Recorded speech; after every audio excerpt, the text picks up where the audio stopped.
Yeah, hello, I had to check the date. I thought that possibly it was an older story. You've just heard in the news bulletin there with Thomas about the cabinet minister or the government minister. No, she's a cabinet minister. She's a Secretary of State having to apologise and pay damages to an academic who she labelled as extremist and well, possibly worse.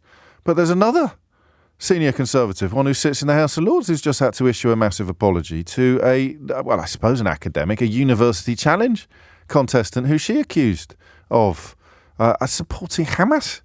I mean, what is wrong with these people? How hard is it to actually check your facts before you start bandying around these extraordinary accusations? But the Michelle Donnellan story will make your blood boil, I suspect, regardless, by the way, of where you sit on matters Middle Eastern. If I told you that a government minister had libelled a civilian, had libelled a member of the electorate, and that you had picked up the bill for the damages, how would you feel? Well, do you know, I said that out loud, didn't I? And this isn't the phone-in topic, by the way. Just bear with me. We will be talking about it. We'll probably talk to the journalist who's done most to bring this story to light a little later. But if I libelled someone now, this is a bit like that old riddle. Are you familiar with the riddle? If my peacock laid an egg in your garden, who would it belong to? No?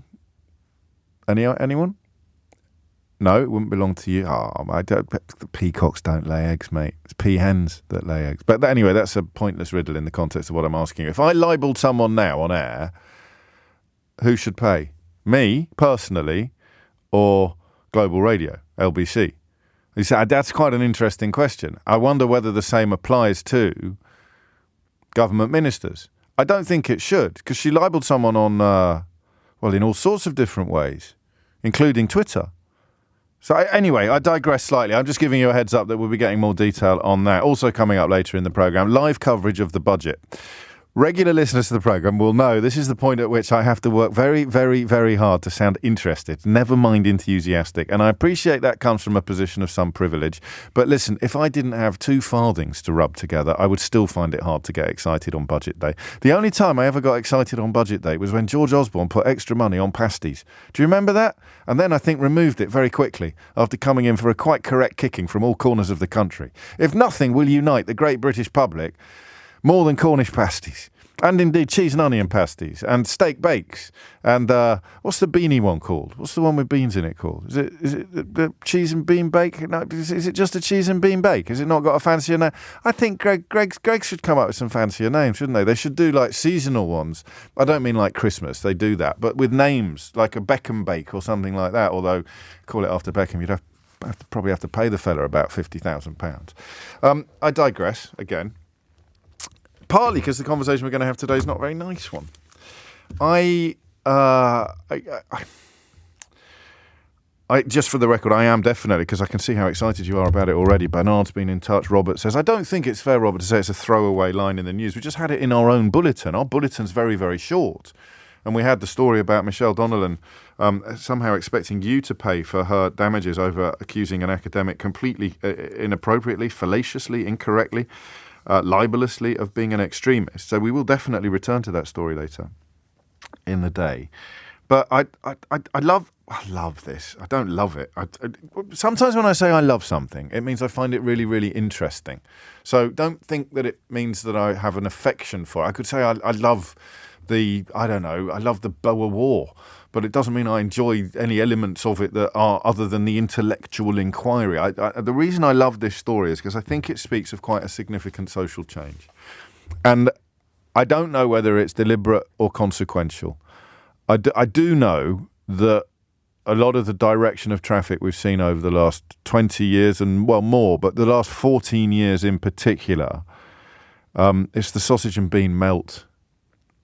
Melt was the word we were looking for, wasn't it? A sausage and bean melt, I think. I do think some things are happening that are part of a bigger plan. I'm not a conspiracy theorist, which reminds me, can we get that clip ready of Emily Maitlis being called names by a prominent American politician? I think it's sensational, and it touches upon the question of conspiracy theories. I'm not a conspiracy theorist, and I've written at length about the ways in which 3 engines of change, the increasingly far-right, I think, sympathetic Conservative Party, the secretly funded or opaquely funded lobby groups masquerading as think tanks, and the absolutely outrageous right-wing media have created an environment in this country in which really bad things can happen. But I haven't included the privatisation of the NHS in that analysis, because I've never felt that it was entirely deliberate. Some of the stuff that has seen the NHS go from having the highest levels of patient satisfaction on record when David Cameron became Prime Minister in 2010 to having, I think, the lowest on record and by far the longest waiting lists. Some of it is an inevitable consequence of cuts, real-term cuts, per patient cuts. If they tell you they're spending more money than ever before on the NHS, ask them how much they're spending on you.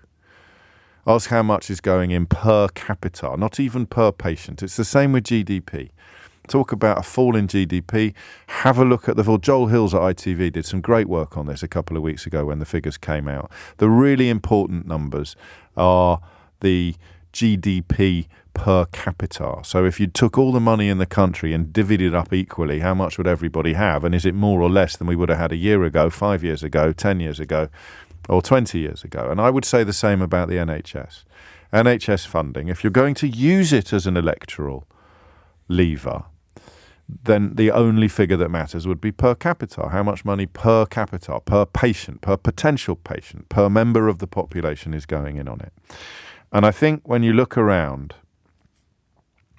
and you see a political movement dedicated to stripping as much money as possible away from the people who have the least, the people who are most reliant on the welfare state, the people who are most reliant on the National Health Service, the people who are most reliant on libraries or Sure Start centres or youth clubs, or when you look at the situation in Birmingham as a consequence of cuts that are now going to be coming in, it will be all of the sort of things. It's a Labour city council in Birmingham bringing in these cuts, but all of the areas where politicians can save money are areas that add to the general richness of life. I think Birmingham's flirting with necessities as opposed to luxuries. But the point being that the Tories since 2010, and the Labour are doing it not for ideological reasons, but because for a variety of reasons, they've run out of money. 1 in 5 council leaders think that they're in quite similar situations. So you look at the NHS and you don't know for sure whether it is just an inevitable consequence of bogus ideology masquerading as austerity, taking money away from people who need it most and have the least. All right?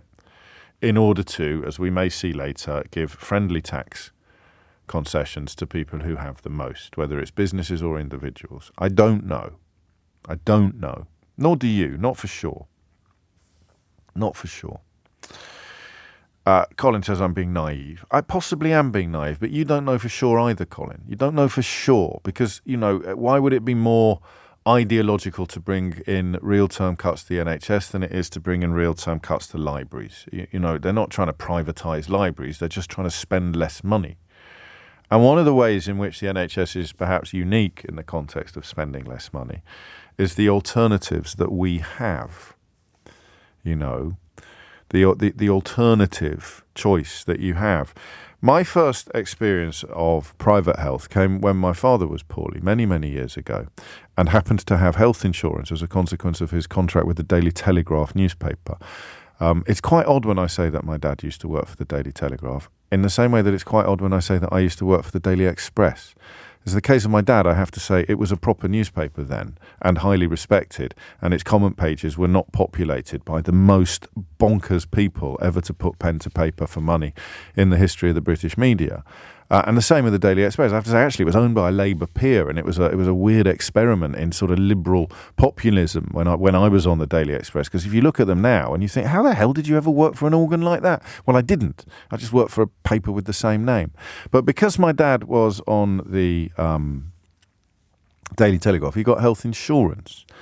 And when the dentist said to him, that's a funny lump in your neck, you should probably have that looked at, he did. He went to the GP to have it looked at, and when the GP said you need to go into hospital, the health insurance kicked in. And as I understand it, and this is going back to about 1989, so 10 years into Margaret Thatcher, as I understand it, the major difference that he had was simply the quality of accommodation. I think I've mentioned this to you before. It's the first time I ever watched Sky TV or BS or whatever it was. The point was he had a private room and he had satellite television. He's no longer with us, sadly, not as a consequence of the condition that I'm describing to you now, but I'm not sure that we ever told him. I think my sister and I visited him perhaps rather more than we would have done if he hadn't had satellite television. So we'd never seen it. I mean, it was extraordinary. We grew up with 3 channels. 4 in our teenage years, but the idea of having a TV where you could watch like 30 channels was absolutely incredible. And also you could order, it had room service as well. So my sister and I go and visit Dad. You all right, Dad? And then put the telly on and order some sandwiches. And that to me was private health. That's what private health meant. It just meant that you were essentially getting better food and better accommodation. There was not, I don't think, in 1989, a huge leaping of waiting lists. There was not a huge leaping of queues. There was not a massive jumping of queues. And today there is. So the story that I'm finally alluding to is a story about 836,000 people being expected to pay for their medical bills this year alone. Read it in a right-wing newspaper and they will try to blame it on the strikes. Come to an honest broker for your news, and I will point out that these waiting lists were immense long before the latest round of industrial action by healthcare professionals. And speak to a healthcare professional who's taking industrial action, and they will tell you that it is being undertaken in large part to improve the service that is available to all of us.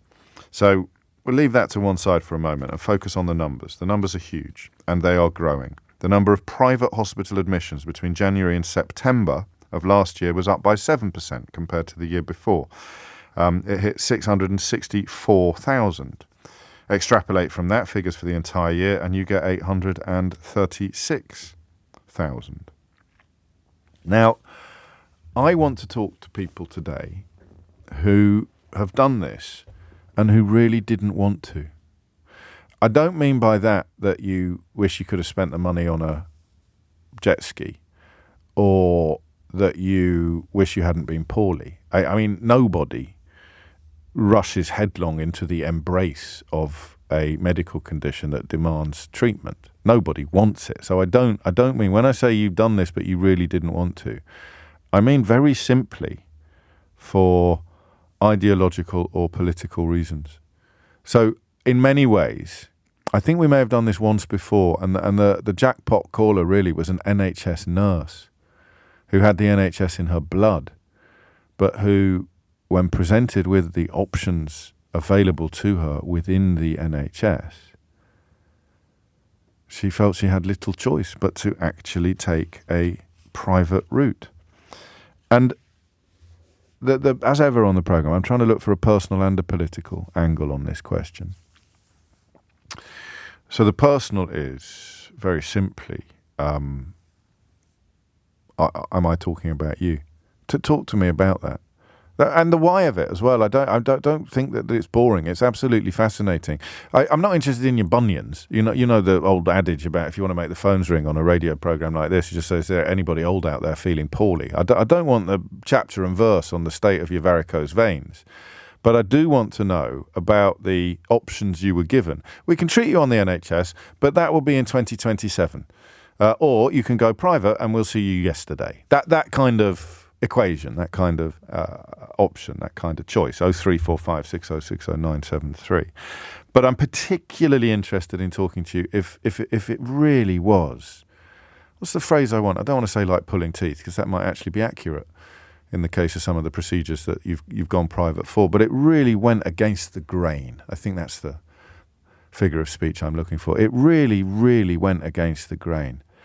Yeah, you know, your relationship with the NHS wasn't just personal, it was political. There's an amazing play, I think, on at the National at the moment, starring the inimitable, the genius that is Michael Sheen, playing Nye Bevan. The NHS is arguably the finest achievement of the British state in the last 200 years, certainly in a non-military context. But you had to go private.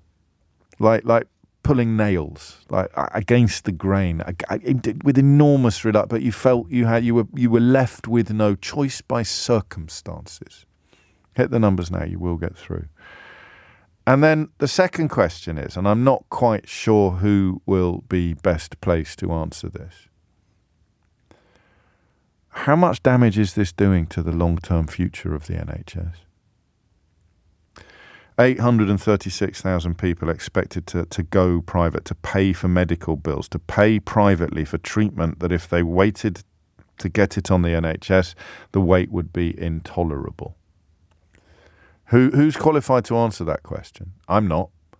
But it seems to me that if here is a service, whatever it is, whether it's providing healthcare or lollipops, here is a service with a long queue, and I'm being offered an option to pay a few quid to go over there and join a much shorter queue for the same service or the same lollipop, then the provider, the original provider of the lollipops or the services, is going to get a little bit worse with everybody that goes differently. I don't know if that's true. I'm thinking of private education as a parallel.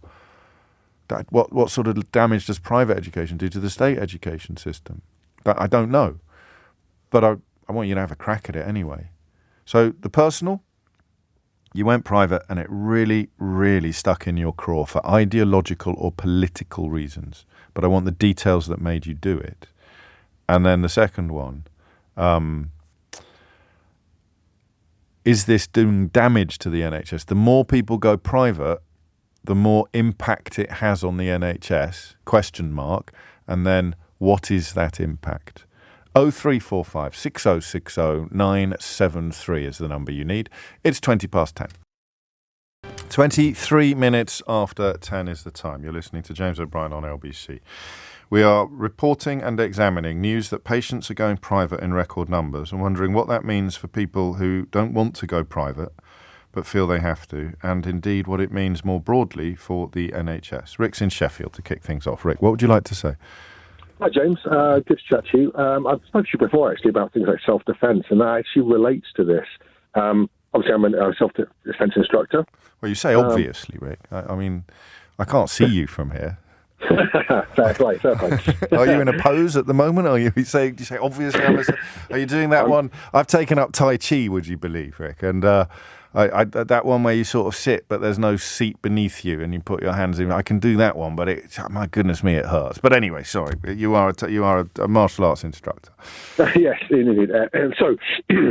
Basically, from my sins and throughout my life of pretty hard activity, I've got a couple of knee injuries. I went to the GP. Now, the issue with it is we're talking about flexibility. I can't kick as high as I used to. It does ache a lot. And being a martial artist, I'm quite used to pain. So a normal person might find this quite debilitating, but I can kind of muddle through and I'm okay if I look after it.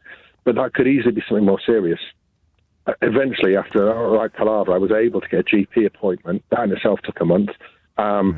And then the guy did a very kind of quick look at it and said, well, look, I won't know the answer to this unless you get an MRI scan. Yes. To be serious, it's probably not, but get the MRI scan, we'll know the answer.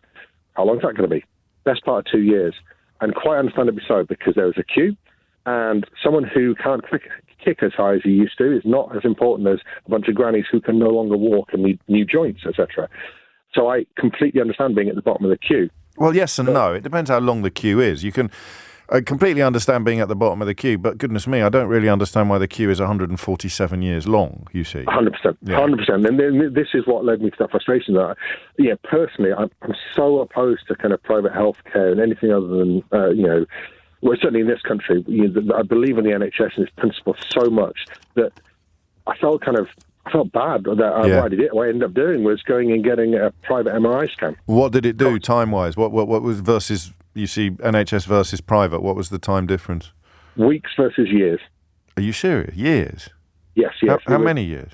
Best part of 2 years. Sorry, you said that. Sorry. No, best part of 2 years. And the problem is I felt like I would have been a burden on the system. Yeah. And that's absolute anathema to the kind of the point of social care where it's meant to be. No, don't worry about it. And you wouldn't have been a burden on the system because your ability to pay taxes depends upon your ability to do your job as a self-defence instructor. So you should give your head a wobble about that, albeit that I understand exactly where you're coming from. And how many weeks? So effectively, they MRI scanned it, and it was probably, I think, something in the region about 14 days. It took them for me to be able to go over there. I had to drive there to get to it. It was a private hospital, etc. I got it done. I had the diagnosis within 3 weeks, as opposed to 2 years, and that's very much. I mean, did you need an operation? I think I'm going to struggle because I'm basically such a nice person and my callers are so interesting. So I am going to struggle to avoid is there anybody old out there feeling poorly school of thought? Because I now want to ask if you're all right. I mean, on one level, I don't care.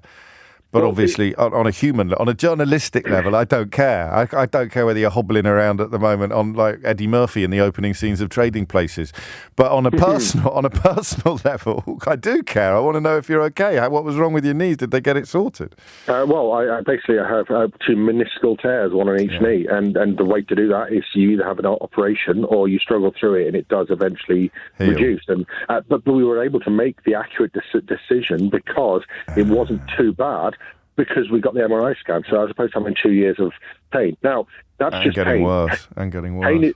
Pain is, of course, real. Yes. But the amount of headaches or stomach aches, there can be things like cancers and other serious... Well, don't jump the gun. We'll have people in those situations, so you can be our knee man. All right. In fact, as you were speaking, someone just got in touch to say this is uncanny. I've just got knee pain after doing my Brazilian jiu-jitsu leg locks. And he's just phoning up trying to get an appointment at the moment. I'm not going to make any generalizations about the wisdom or otherwise of doing high-impact martial arts as opposed to the Tai Chi that I have now started practicing.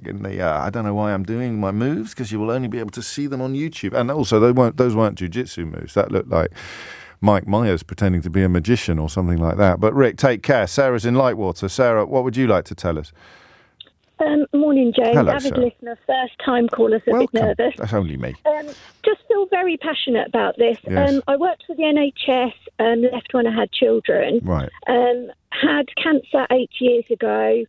Had all my treatment through the NHS. When I was first diagnosed, said, I'll pay, anything to do it. And they were like, absolutely not. It's the same time frame, same people, etc. Right. Fantastic. Can't fault it. Single parent, 2 children. Fast forward a couple of years later, this is a few years ago, and all the treatment I had for the cancers caused me to have cataracts. Oh. They got so bad that I was literally bumping into things. I couldn't drive because I completely lost sight in one eye. The waiting list on the NHS was horrendous. It was nearly a year. My parents, so I was having to get help with taking the children to school, etc. Yes. My parents had to help fund, and they we'll go private. So we went private, £3,500. I was seen, and it was done within literally 5 days, James. Oh, mate. When I saw the surgeon, he was fantastic. Yeah. He said how bad they were and that the other one was progressing as quickly. When he heard that the cataracts were caused by the cancer treatment, so no fault of my own, I was a single parent, etc., and that my parents have had to pay, he actually said, right, I'm not having this. You're going to the top of the list of the NHS list. And within 3 weeks of having that one done, as soon as my recovery was good enough, he had me in for the same. And the compassion and the care I had, and himself felt so guilty that I had to go that people go through. So he had the power to do that because of, the way the system worked, but you wouldn't have seen him at all in that kind of time frame if you hadn't had £3,500. And I'm not even going to say spare, because it obviously wasn't spare. You just were able to raise it. No, and exactly. I'll read you something from Felicity. I'm listening to James this morning and realise he's talking about me. I've recently made the difficult choice to use private healthcare because I'm in pain, but I find it intensely troubling, and my conscience has endlessly wrestled with the ethics of my decision. As a former NHS worker, you must have had a similar wrestle. Yeah, absolutely. And I was saying to your researcher, when we were at work, morning clinics were for NHS. Then after any break, it was private patients. It was exactly the same treatment, but we had to put out the nicer magazines, the doilies. They got china, and the telly was put on. That's fine by me. Yeah. If that's all it is, you get more or less the same medical care. You just get nicer biscuits. You get digestives.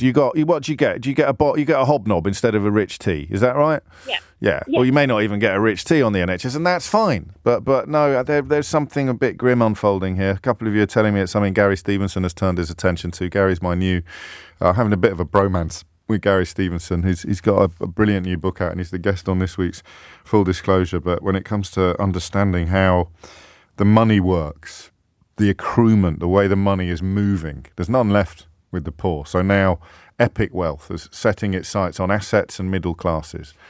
And my goodness me, the NHS must look tempting to somebody like that. I'll explain a little more after the very latest headlines with Thomas Watts.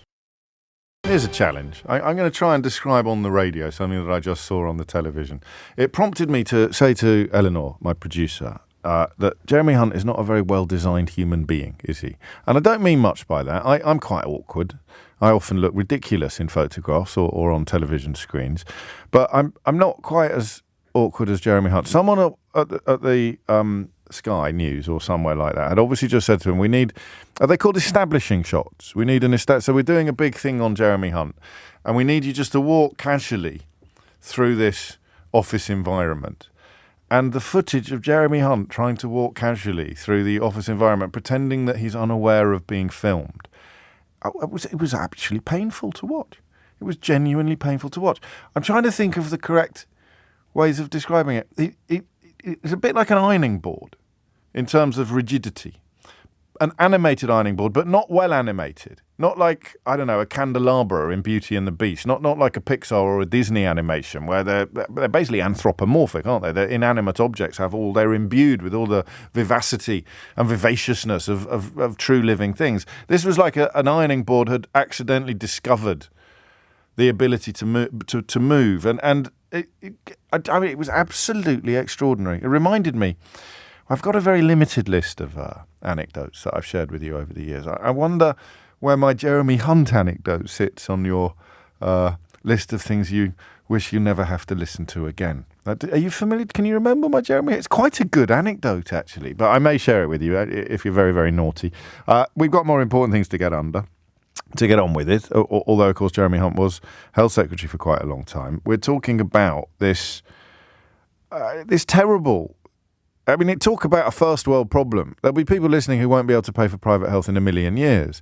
But as this rather moving text has just reminded me, you can take out loans as well, which, of course, makes you think of the American system. What it's like to discover that you, quote, need, end quotes, to go private, despite the fact that the NHS is intrinsic to your politics and in some ways even your Britishness. Aaron is in Newcastle. Aaron, what would you like to say? Morning, James. Hello, first-time caller. Welcome. So I'm another knee person, unfortunately. We're not meant to walk upright, are we? This is why everyone's got a problem with their knees. We've evolved onto two legs. If we were still on four, we'd all be fine. Exactly.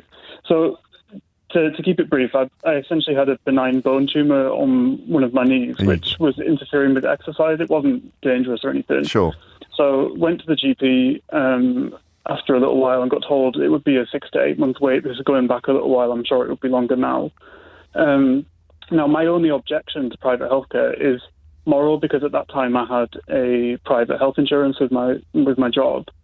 But I'm the kind of person, I volunteer for the ambulance service. I helped in the vaccine efforts. I'm very, very passionate believer in the NHS. Yes. And I sort of grappled with this idea, should I go down the private route?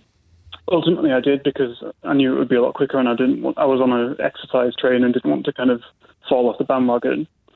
So I went down that route. And the thing that really broke me was when I went to the private appointment, I got taken to the hospital, and it was one of the hospitals that does a bit of both. Right. It's a private hospital, but you can opt to go there for your NHS treatment. You get an NHS referral to it as well. Yeah. Yeah, okay. But because I was private, even though I wasn't paying, I was taken to the private waiting room, which was separate to the waiting room, but separated by a glass wall.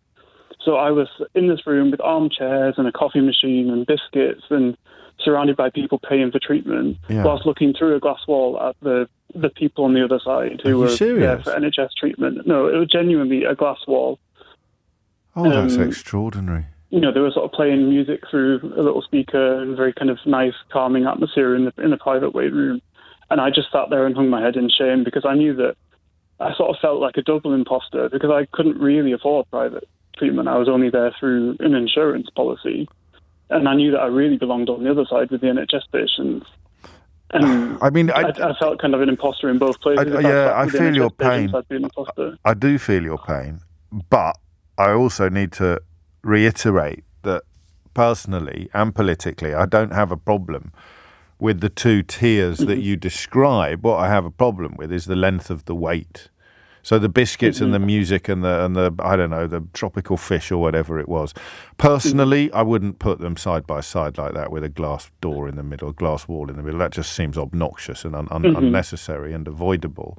But it's not egregious, is it? It's only like, paying extra to sit in first class on the same train. The point is that you're on trains that go at completely different speeds. That's the real issue, isn't it?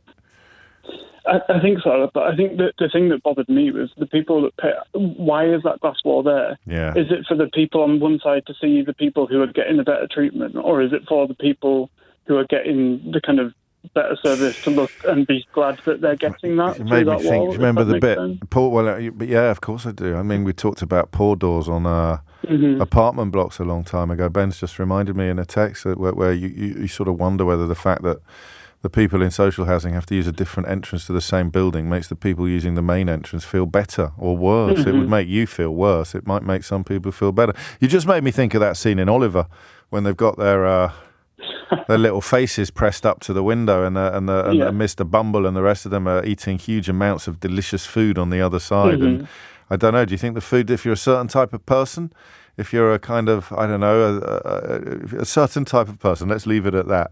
You look up and you see a starving urchin on the other side of the grass. Do you think the food tastes sweeter for a certain type of person, Aaron? I think potentially, let's not go into who that person is, but potentially. Potentially it might.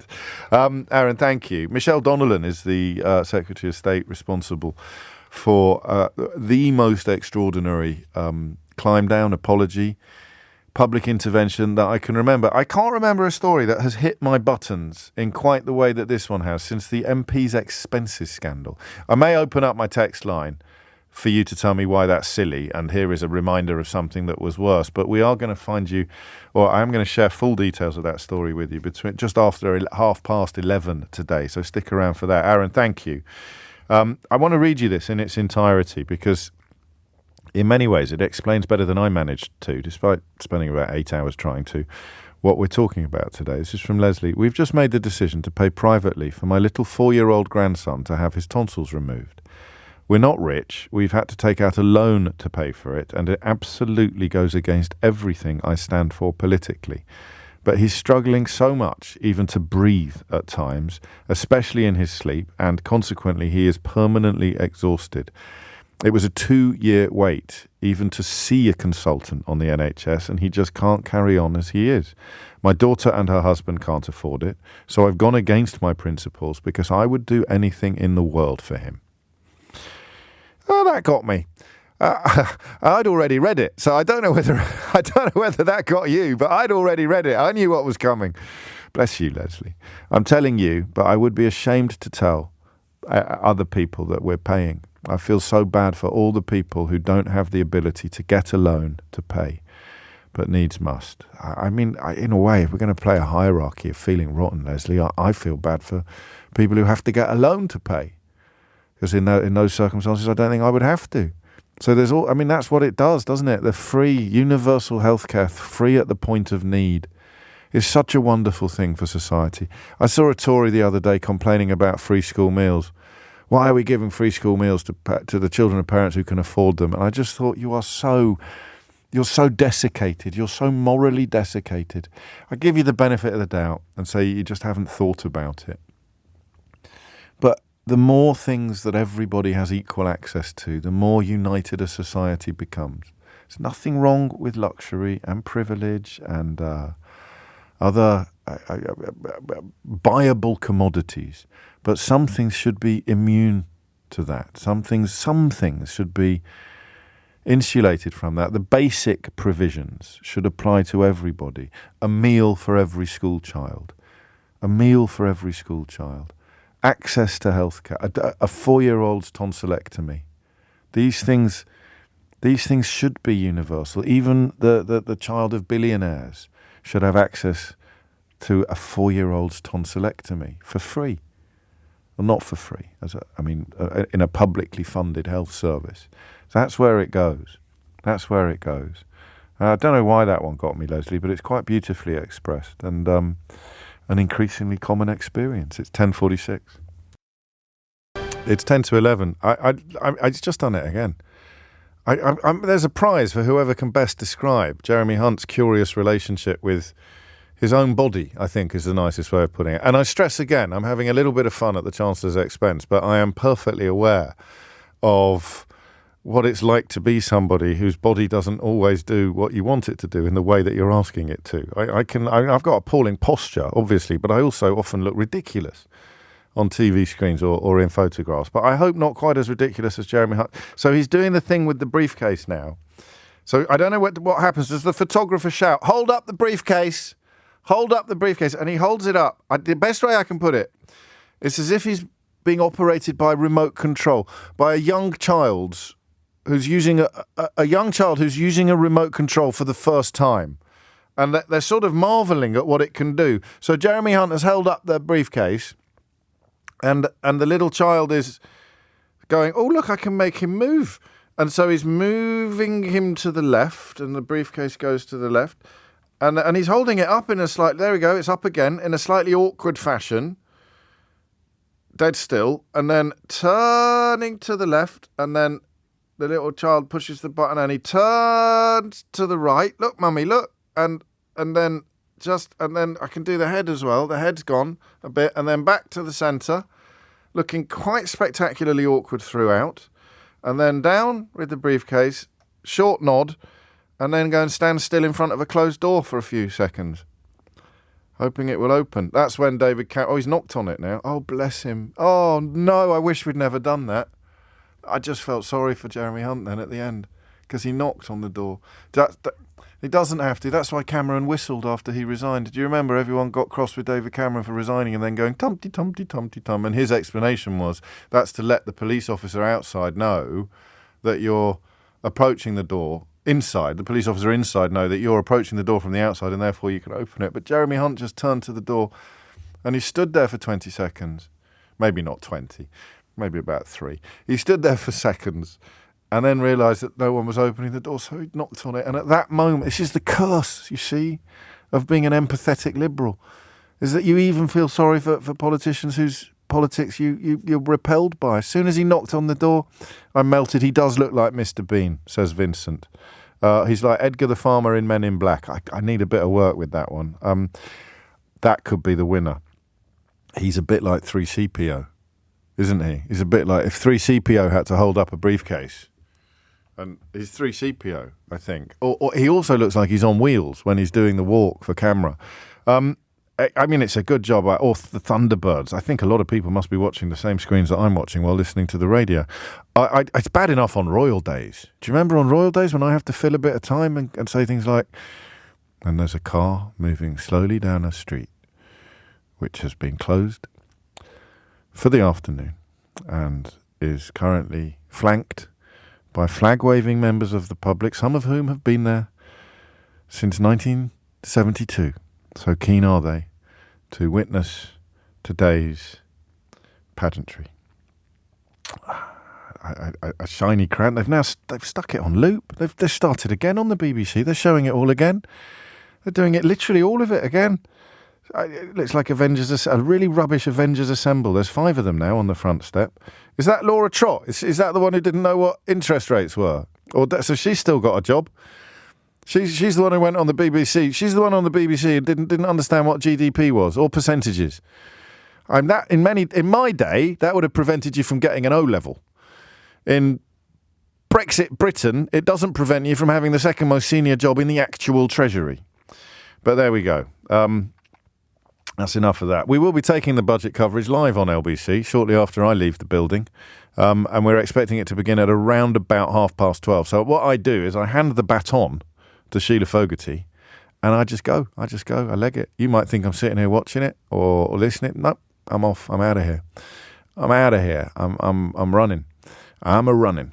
Should we get back to the actual phone-in programme? Yes, I think we should. Nick's in Northampton. Nick, going private because you felt you had to, even though it went against all of your political instincts and feelings. What was that like for you? Well, hi, James. Hello. Yes, this. I wanted to ring in. I haven't done this before, but I wanted to ring in because I felt quite passionately about this. Yes. My wife a few years ago had a prolapsed disc. Yeah. To be fair, it wasn't COVID, but she had a prolapsed disc. The pain was horrendous. Sure. We obviously went to the doctors, and they said, "Well, we can't see you because of everything that's going on." She was in that much pain. We had to pay for an MRI scan, which was £400. What would you tell me about how long you would have had to wait if you didn't do that? What was the comparison? I'm getting to that. Sorry, yeah. mate. So yes, we did that, and then the doctors then said, right, okay, this is the problem, and we're going to have to you're going to have to wait 18 months. She was in so much pain. She couldn't do 18 days. Oh. And so we had to find £16,000 to have the procedure done. And that really just tore a massive hole out of our savings. And yes, so that's why I wanted to ring in, because I felt this is really, this goes down to... And there will be people... We had no choice. There'll be people in your wife's position who cannot imagine or dream of getting their hands on £16,000 by hook or by crook, and they will be enduring the 18 months of unbearable agony that you've just described. Absolutely, and she was in unbearable agony. I believe There's no way she could do that. So we had to find it, and they did the job. And a few weeks later, obviously, she was a lot better and able to start recovering. But we had to find a lot of money where we was hoping the NHS would be there for us, that we've all put in, ever since we started working. I get it. I mean, and that sets you... I mean, it makes no sense economically either. If you want to be all kind of free market about it, spending 18 months out of the workforce when a properly funded health service could have had her back in the workforce in weeks makes no economic sense whatsoever, does it? It doesn't. And very quickly, one time she was in so much pain, she went to A&E. I had to leave her because of COVID, and they were that close to operating on her in Coventry because they thought it was life-threatening. Once they did the scans and thought, no, actually, it's not life-threatening, they obviously released her without the operation. So we was that close to having the operation on the NHS, and then they said no. And we can't justify the time it's going to take because there are people waiting for us to see them who may well have a life-threatening condition. I'm not making excuses for them, but it's not something that doctors would particularly enjoy doing. Did you have? Did you have a political relationship with it, or was it just the chunk of change that it took out of your future plans that rankled most? Well, what can you do? What can you do? And I'm sure there's hundreds of thousands of people in the same boat where they've had to do exactly the same. What can you do? You have to do it. You can't do your partner. You can't do your spouse in horrendous pain. If you can find the money, I mean, I feel sorry for people. That did take a big chunk out of us. Yes, but, of course. We were very fortunate we found the money. But for people that can't find the money, it's awful, really. So what's the ideology of the people listening to this who listen through sort of gritted teeth or listen through some sort of weird form of masochism? The people who are supportive of the kind of direction of traffic that we've seen over the last few years, what do they think about the people that can't afford it? Because they think, right, well, everyone will scrape it together. Leslie's taken out a loan for her grandson's tonsillectomy. You're in the hole for 16.5 grand that you'd been saving up for retirement or for the future. There, she's got it off her mum, and so many people will be able to scrape it together. And remember, everything that happens in a private hospital sees some of that money makes its way into the pockets of the investors, of the already wealthy. Yeah, absolutely. And very quickly, I I would rather do it. We don't have Sky, but I would rather do without a certain thing each month. And now, and this is a shame, now we pay monthly for private insurance because I don't want to go through it again. I'm very proud of the NHS, but when we really needed them, they didn't. That's what I meant. In fact, I'd forgotten to ask my previous callers about the broader impact that it might have on the NHS, but you've just touched on it quite organically, Nick. Thank you. Yeesh. Time now is 11 o'clock. Coming up on the programme, live coverage of the budget. Jeremy Hunt in the House. Live coverage of the budget. Some very troubling news from the motor industry regarding the Canadian trade deal that Liz Truss, of course, claimed not that long ago was one of the finest trade deals that the world had ever seen. It was a trade deal of purest green. It's a niche joke, that. And also, as promised, the American politician who's just told Emily Maitlis to F off. I should tell you now, if you want a masterclass in broadcast journalism, in hitting someone with a microphone, not literally, in getting a microphone under someone's mouth and getting them to say things that are both newsworthy and extraordinarily revealing, you will struggle to find anybody better than Emily Maitlis. Now, of course, on the Newsagents podcast. But what she's just done in Washington, D.C. is, even by her stellar standards, it's an extraordinary moment of journalism that you will really, really enjoy, although not necessarily for the right reasons. And I'll share it with you after this. 5 minutes after 11 is the time. You may have missed it when it actually happened, but one of the prominent, the kind of American Nadine Dorries or the American Andrea Jenkins, a politician called Marjorie Taylor Greene, once issued among the most extraordinary and quite possibly anti-Semitic interventions I've ever witnessed from a modern-day politician. She claimed that wildfires, do you remember when there was a big problem with wildfires in parts of America in about 2021? She claimed with a straight face on a Facebook post that one of the wildfires had been caused by the Rothschild family, who are often the target of anti-Semitic conspiracy theories, using a space laser. So it is why the phrase Jewish space lasers entered into popular parlance, because Marjorie Taylor Greene, the sort of American Nadine Dorries, or actually, no, the American Andrea Jenkins, if you prefer, because Jenkins is still in Parliament, isn't she? Poor old Nadine isn't, neither the Commons nor, of course, the Lords. But so Jewish space lasers entered into public parlance because she claimed that a California wildfire had been started by a space laser controlled by an executive at a bank owned by the Rothschild family. I find it hard to do these. I can't have conversations about American politics, really, in the traditional sense, because you shouldn't be having conversations about people like her and then saying, and on the other hand, here's a Democrat who doesn't believe that an executive at a bank owned by a Jewish family, often at the centre of anti-Semitic tropes, was responsible for starting a wildfire in California by using a space laser. Do you see what I mean about how broken everything is? So I've always struggled. Not that I get the chance to interview people like this very often, but I've always struggled with knowing what to do. How hard do you go in? Someone has a track record of being absolutely bonkers. Do you hit them over the head with it at the beginning of the interview? Or do you pretend that they're respectable politicians and hit them over the head with it at the end? What do you do? Do you invite them onto your Sunday morning programme on the BBC and treat them like royalty, even though they've said hideous things in the past that you have no intention of reminding them of at any point whatsoever during the interview? There are so many options, aren't there? There are so many different paths that you can go down in these situations. But I can safely say that few people handle that problem better than Emily Maitlis does in the clip that you're about to hear. I just need to check something with Keith. Just talk among yourselves for a moment. Go and have a look at Jeremy Hunt being a robot on the telly. Have we definitely bleeped it? And have we bleeped it properly? Because we did have that problem once. We did once have a problem with a bleep that didn't actually, it was obvious what word it bleeped. So if it was a pen, would it have gone over all the letters? Or so this could... Well, let's suck it and see. Marjorie, thank you so much. The Newsagents and from London. What do you think the message should be to Nikki Haley tonight?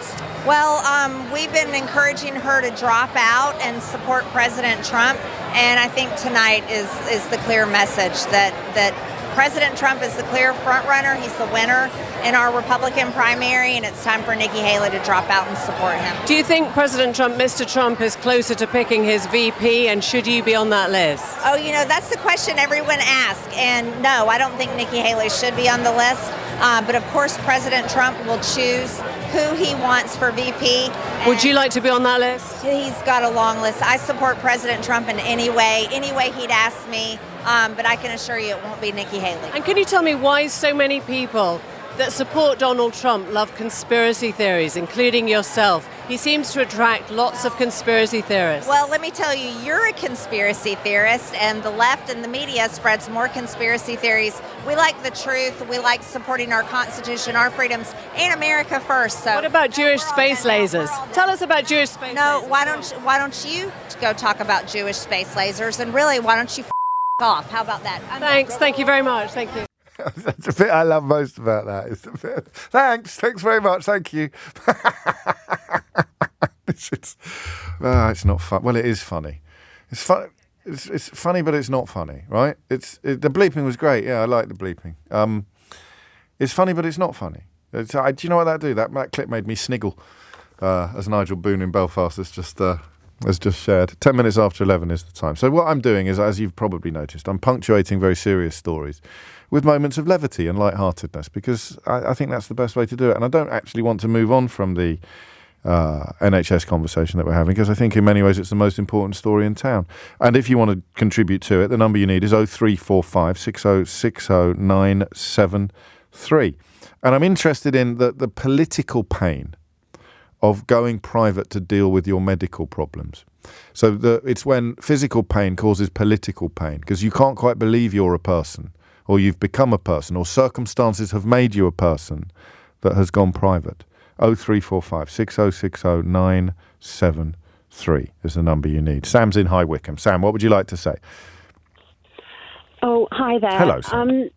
There's been a lot of talk about physical health, yes. And I think I wanted to also just raise the point about other types of needs. And my daughter had undiagnosed ADHD for a while, and after over a year of waiting for an NHS diagnosis, a friend said to me, because I was debating, do we go private? It seems unfair. It just feels like we're queue jumping, and it didn't feel right. Yeah. And she just said to me, you'll regret it if you find out later she had it and you could have helped her. And she's at such a key point. She was 16, facing GCSEs, and in the end we got the money together and we got her privately diagnosed. And she does have ADHD, and it's taken a while to get the meds right, but she's gone from a pretty average GCSE student to being predicted all A's and A stars at A level. She's getting extra time in her tests, and she's just blossoming. And that was the meds and the support. And I'm aware that there's other kids at her school who are trying to get ADHD diagnoses as well. And they weren't able to get the money together to go private. And it feels really, really unfair. Yeah, as a parent, you want to do everything you can to help. Well, I'm glad you said that, because I'm kind of hanging on your every syllable, to be honest, Sam. But I feel an urge to comfort you when you talk about the pain or it feeling unfair, because what else are you going to do? And I don't know if you going down that route makes the waiting list longer for people.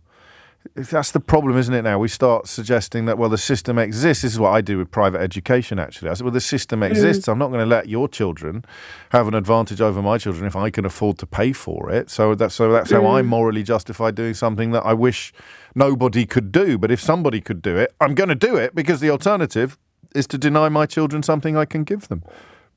You can't not do that. Some people can, but I'm not one of them, and nor are you. But it is, also that path not taken, isn't it? It's there, but for when you see another child who's not had the help, and you know how much your child would be struggling without that help, you sort of do the there but for the grace of God. Yes. Yeah, or they're being treated differently through the NHS. Yeah. So I was listening to one of the global podcasts you have. Yes. You're Wrong About ADHD. With Katie Brethwick and Sam Pittis. It's superb, isn't it? Absolutely superb. They are superb. They're like two different sides of the same coin. Yes. And you really get all perspectives on ADHD. I love it. I live for that podcast.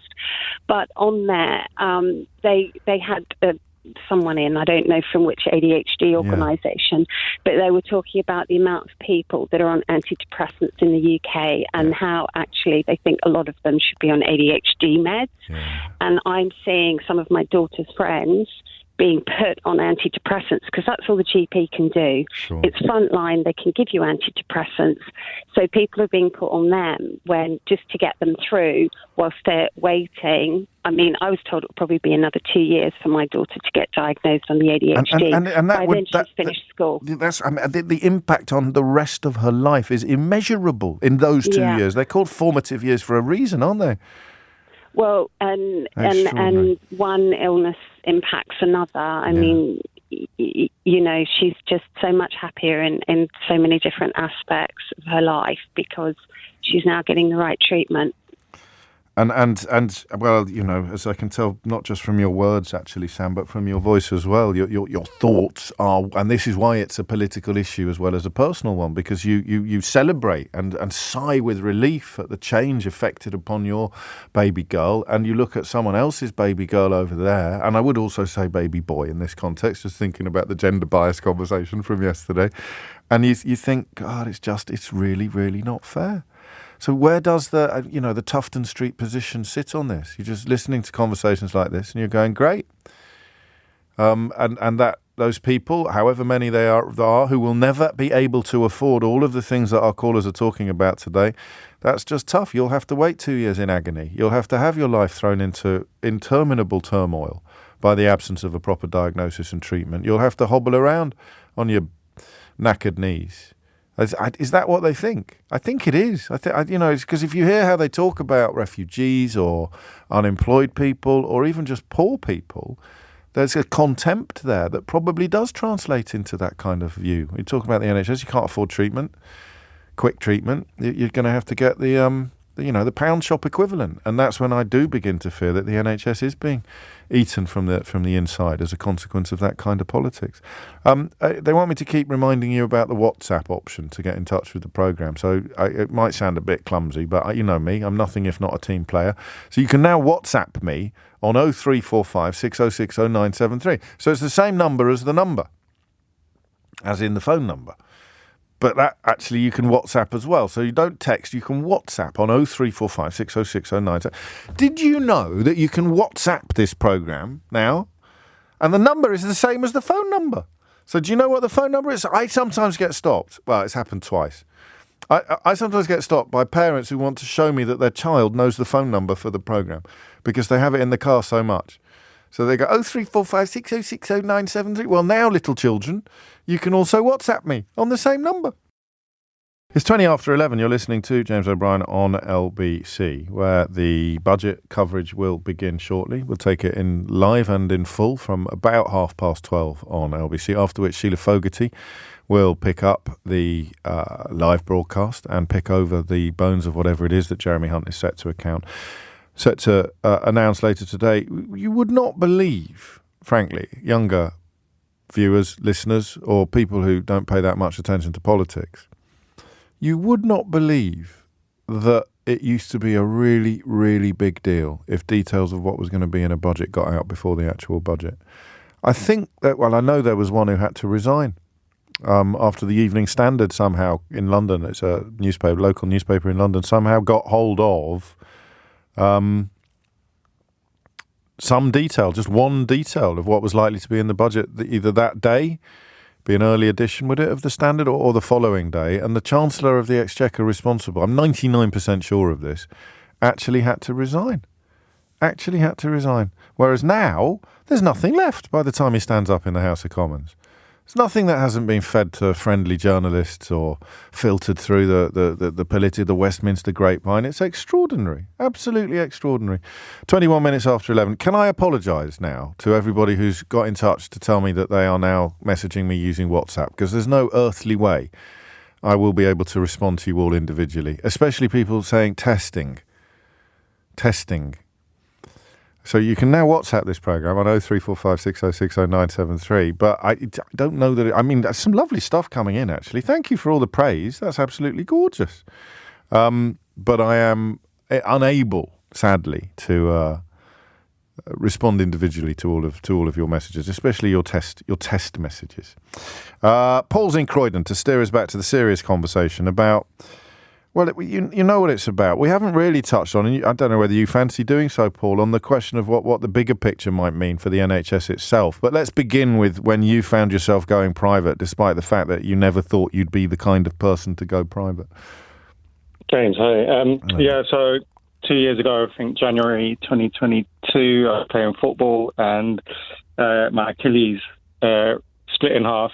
So it sounded like a gunshot going off when it happened. What were you doing? What were you doing at the time? Nothing. I was just jogging on the pitch and then just heard this, it was literally sounded like a gunshot. I could hear it on the other end of the pitch. Well, other people could hear it as well, not just you? Yeah. Like crack, like that? Yeah, well, yeah. Well, no, you do the noise. Do the noise. Oh, I can't even do it. Come on, do the noise. It's radio, mate. A piece of elastic ripping. Well, go on, give me the noise. What was the noise? It wasn't like that. No, it wasn't like that. It was like I couldn't do it. I'll try and do it. So you need, because you can't break something with your. So it's like a. Yeah, it's like a piece, like a rubber band when you pull it too much and it just rips in half, I guess, or splits in half. Was it like this? Was it like this? Wait. Yeah, similar. Then obviously you went to A&E, you had to have an emergency op. It was pretty much as bad as it could get because one half of my Achilles was down towards my ankle, the other one was down towards my calf. So I had to have an emergency op, get it stitched and stapled back together. I was on crutches for 10 months. Oh my gosh. So then at the end of that, so coming into October, I had the appointment with my consultant, which was right, you're basically, because I needed to have to not walking for 10 months, you need to have to learn to walk again, how to run again. So what would you be on crutches with one leg, would you? Yeah, I was on crutches in a cast, no weight bearing for 6.5 months, and then I was in a boot. I've never heard of this before. I've never heard of this injury before. I mean, Achilles rupturing, I think, is quite a common injury but not with football, snapping. But yeah, not like that. The surgeon that did my surgery said it was the worst he'd seen. Good Lord. Because I think usually the recovery time's 3 months, and you're just in a boot. But I had to be on no weight bearing in a solid cast for 6.5, and then in a boot for 3.5. And then when it came time to start doing physio, in my appointment, the NHS consultant basically told me that not to rely on the NHS if I wanted to get back to walking properly again. Yeah. I couldn't rely on the NHS because all the social care part is just so underfunded. But he said that he would recommend me to them, but if I can go private, I should go private. I don't know that they're supposed to do that, and there's always a danger that he might be working around the private hospital every Thursday. Do you know what I mean? And drumming up business, but it's not the point, is it? It's not. But I mean, he did also refer me into the NHS physio kind of program. So I got my first appointment with them maybe 2 weeks later. And it was in a church hall in Croydon with loads of people in there at once, and you just go around a little circuit doing exercises.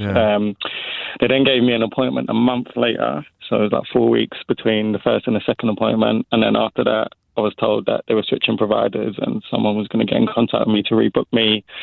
Didn't hear from them for maybe 3 or 4 months. And this is the difference between literally getting back on your feet and not. Exactly.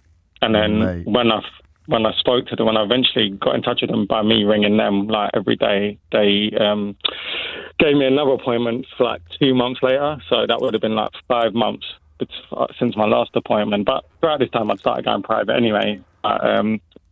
It's just when I started going private, I was getting an appointment every week. Having and how much did you spend in the end? Do you know? Well, I got it through my work. So you could even do that. It's just a different. So it's not even 2-tier anymore, is it? Because 2-tier makes you think of things that are possibly slightly close together. This is two completely different parallel universes. Is the way of describing it, really. Yeah, and with when I went private, I was getting obviously my exercise a detailed plan specific to me, massages, acupuncture, all of that. Every week, and like I said, if you compare that to then waiting like a month, 2 months between physio appointments and NHS, and when you get there, you're just in a church hall somewhere with like 10 other people. And everyone there's doing their best, and all the other people don't have the option. The NHS physios were good, and they were like really engaged and good when I was there, but obviously like limited resources. They've got loads of people to see at the same time. And everything's all right now? Getting there. Better than I was. Will you play again? Nah, it's done. Because you don't want to, or because you won't be able to? I think I probably could, but it's not worth it. I can't do another 10. And are you obviously I was messing around a bit at the beginning of the call, but are you haunted by it? I mean, does it? What's that noise? That's my dog. Oh, I thought it was your smoke alarm. Have you got a dog that sounds like a smoke alarm? But they're having a little fight in the back. Are you a bit haunted by it? I mean, do you? Yeah, a little bit. I think I've just got a bit of a mental block now about running or doing sports, because in theory, the surgeon said because they've stapled it back together, it should be stronger than it was before. Okay. But it's the mind, isn't it? It's in your mind, you're thinking, especially with the noise. That's why you were focusing on the noise when you rang in. Oh, Paul, thank you. I mean, on a much more serious note, I can't eat my fruit salad now because I snapped my fork in half in order to do that sound effect for Paul. Budget on the way. PMQs on the way. I haven't even mentioned PMQ. We've got PMQs, haven't we, today? A normal PM. So there's a normal PMQs. Then there's a budget. So Natasha Clark will be with us after 11:45. A lot of love coming in for that Emily Maitlis clip. In fact, a lot of you pointing out that a lot of you using WhatsApp, 0345 6060 973, to ask me to play it again. But other people using WhatsApp, 0345 6060 973, to point out that the best bit of it is actually visual. It's when Emily turns to the camera after being told to F off by Marjorie Taylor Greene, the American Andrea Jenkins, and just sort of, well, you've got to watch it yourself. We'll probably do a clip of it, will we, later? And I can then bandwagon her success by talking about it on the radio with a clip of the video so that I get some of the hits that by rights should be hers. That's showbiz. Henry's in Cardiff. Henry, what would you like to say? Hi, James. I'm a little bit nervous to talk to you. I've got a list of notes ready to talk. So quite right too, Henry. If everyone had notes, the show would be a much more professional business, wouldn't it? Me included, frankly, for that matter. You really made me chuckle this morning talking about poorly built humans like Jeremy Hunt, your good self, and I certainly fit into that category. I'm another knee person, so clearly knees are a big component of people being poorly built. Through my late teens, I had a lot of dislocations. My knee very, very uncomfortable, both sides. And it got to the point while I was at university that I actually had to leave because it wasn't sustainable for me to be living on my own. It wasn't practical anymore. Oh, I'm so sorry. So it's okay. To be honest, I was at university to put off being an adult. So weren't we all, Henry? Weren't we all? It probably worked out all right in the long run, but at the time it did feel very defeating. Yes. So I started seeking help through the NHS, and I saw my GP first, and then a musculoskeletal specialist, and then a consultant about my knees. And within 3 months, I'd had a consultation with this consultant and an MRI on both knees, and they discovered that there was ruptured tendons and that there was an issue where my kneecaps were sitting too high from my leg, so they weren't sitting in the groove on the end of your femur, which is what was causing them to dislocate. Yes. He referred me to a consultant in Bristol called Jonathan Eldridge, who is a miracle worker, an absolute magic man. I've got a lot of love for him. I appreciate him always. Yes. But the wait list on the NHS for the initial consultation with him was 18 months. Oh, my days. And then and this was in 2017, so I can only imagine it's worse now. A further 12 months after that to be in the theatre to have an operation. So at 19 years old, I was going to have to wait over 2 years to get an operation to fix one of my dislocated knees. Right. So I landed on my feet and got a job at a business where there was private medical care. And actually, when I spoke to the consultant that had originally referred me to Jonathan Eldridge about this, he said, and I don't want to say his name because I don't want him to be called out on this, he said, well, you see, not all men are born equal. take the opportunity with the private healthcare and you'll get seen much sooner. Right. And within 2 weeks. Oh, my days. So from 30 months to 2 weeks. I was on the operating table. And then another 12 months later, after the first knee had recovered, I was on the operating table again, and my knees are absolutely fine now. It honestly blew my mind a bit. No, I come from a working class family. Even with a name like Henry. I had a Tristan yesterday who was exactly the same. He claimed he was from a working class family as well, Henry. It doesn't sit right with me sometimes, but I have to accept it. The political part of this is I have really strongly left-leaning politics, more strongly left than you, and sometimes you frustrate me with the things you say, but I do understand. Fair enough. Always talk about politics being the art of the possible. You've gone off your notes now, haven't you? And you're just riffing. A little bit. Yeah, cheers for that. The main part is it sits on my conscience a lot that there are people that were in the same position that I was in that don't have that opportunity and that will suffer because of it. And I'm not 100% on these numbers, but I believe that over 60% of bankruptcies in the US last year were caused by medical bills. It's there or thereabouts. And a lot of them had insurance, Henry, as I'm sure you know. I'm cracking on only because it's 11:33, so compliment to how engrossed I was in your story that we're already 3 minutes late for the news. But you've made your points brilliantly, really brilliantly. And that's why, I mean, what you express quite perfectly is why people like me, albeit that I'm not as left-wing as you, want our taxes to go towards helping other people. I want a system where everybody can get the sort of treatment that Henry can get, even though I could afford to do what Henry did, with or without insurance, depending on what the medical scenario was. It's 11:33. Thomas Watts has your headlines. 11:37 is the time. Lots to get through today. PMQ's on the way at 12, and then the budget with Jeremy Hunt. I try and imbue that with a little bit more excitement. And then the budget with Jeremy Hunt, with you live from approximately 12:30. I'm not going to put you in Idiot's Corner because you mean well. I can tell that you mean well. And you are suggesting that the problems with the NHS are down to there being too many overpaid managers, which is almost certainly something you've read in the Daily Mail or similar. And I don't want to sound patronising, but the people that own the Daily Mail and most of the sort of senior executives on it are very keen to see the NHS get privatised. So they want you to believe that the reason why the NHS is doing badly is because of all the overpaid managers, because then if you privatise it, it'll get more efficient. The UK, or certainly England and Wales, you're looking at about 3% of the workforce are managers, which is lower than most comparable economies, most comparable health services, whether they're fully publicly funded or not. So that's one of those wonderful lies that has not just got halfway around the world before the truth has got its trousers on. It's gone to the other side of the world and come back again. And that's why I'm not putting you in Idiot's Corner, but I hope that you check up on stuff like that and do a bit of research. Speaking of research, I saw a story on Twitter last night that genuinely prompted me to think someone was about to get sued. And I mean a journalist, not a politician, because I thought this can't be right. This cannot have gone as badly for the Secretary of State for Science, Michelle Donnellan, as the report that I'm looking at suggests, culminating in a claim that having essentially libelled a prominent academic at Heriot-Watt University, the Secretary of State for Science, Michelle Donnellan, had agreed to pay a form of damages, which we are going to foot, as in it will come out of the public purse. It will come out of the government budget. It will be paid by the proverbial taxpayers of tabloid law. And I can't think back to a story that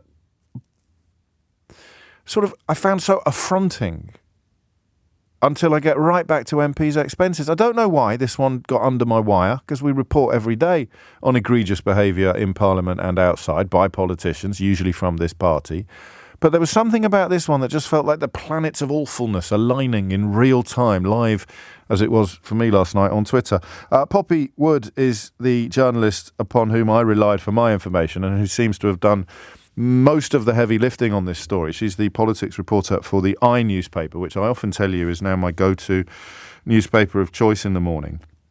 and she joins us now. Did I get any of that wrong, Poppy? No, that sounds about right. Yeah, it's an extraordinary tale. This goes back to October when Michelle Donnellan, the Science Secretary, decided to intervene. She wrote to an open letter, which she published on her Twitter, to the head of UK Research and Innovation, which is the national research funding body, calling for swift action against 2 academics that she claimed had shared extremist views on social media. At the time, she didn't really disclose the full details of her concerns, but she claimed that the academics had basically retweeted posts on Twitter in support of Hamas, and this was shortly after, the outbreak of the Israel-Hamas war. UKRI then said that they were taking the matter very seriously. 3 days later, it suspended the 2 academics. I was then contacted by an academic who was extremely concerned about this turn of events and had shared with me an open letter signed by 2,500 other academics saying that, this looked like a sort of an attack on academic freedom, purporting to be in the name of free speech and upholding academic freedom. Then the next day, on the 2nd of November, we reported another kind of fascinating story that Michelle Donnellan herself had ordered her advisors to draw up documents detailing some of these academics' social media posts. Right. And we saw an 11-page dossier detailing tweets from, years back of one of the academics' social media posts that it said, it was split into 3 chapters: anti-racism, transgender advocacy, and militant leftism. And the details for each were pretty flimsy. Included in the militant leftism post chapter was some retweets from 3 years ago in which one of the academics had said that she was in solidarity with her striking colleagues. That was it. And under transgender advocacy, it said, Happy Transgender Day of Visibility. These are retweets of retweets. And one of the original offending tweets simply described the overall situation between Israel and Gaza as disturbing. This is disturbing was one of the original tweets as well. So this is all, relatively innocuous stuff. Totally. And that was, given the seal of approval yesterday when UKRI, after a long independent investigation into the matters, basically cleared both academics of any wrongdoing, said that there were no grounds for them to be suspended, no evidence, as Michelle Donnellan had claimed, that they had violated the rules of this research body or violated the Nolan principles of public life. And it led to Michelle Donnellan issuing a retractment of her claims. Actually, in the statement, she didn't apologise. No, she didn't. But she said she took it all back. Yes. And it then emerged that the law firm that was representing these academics had resulted in a libel case against Michelle Donnellan, and she was forced to pay damages and the legal fees. We then revealed last night that actually the government footed the bill for this, i.e. the taxpayer, not Michelle Donnellan in any personal capacity. So it's a really extraordinary turn of events that, what started out as a serving minister purporting to uphold academic freedom actually ended in a libel suit that the government, the taxpayer, has paid on her behalf. And the libel was committed on Twitter.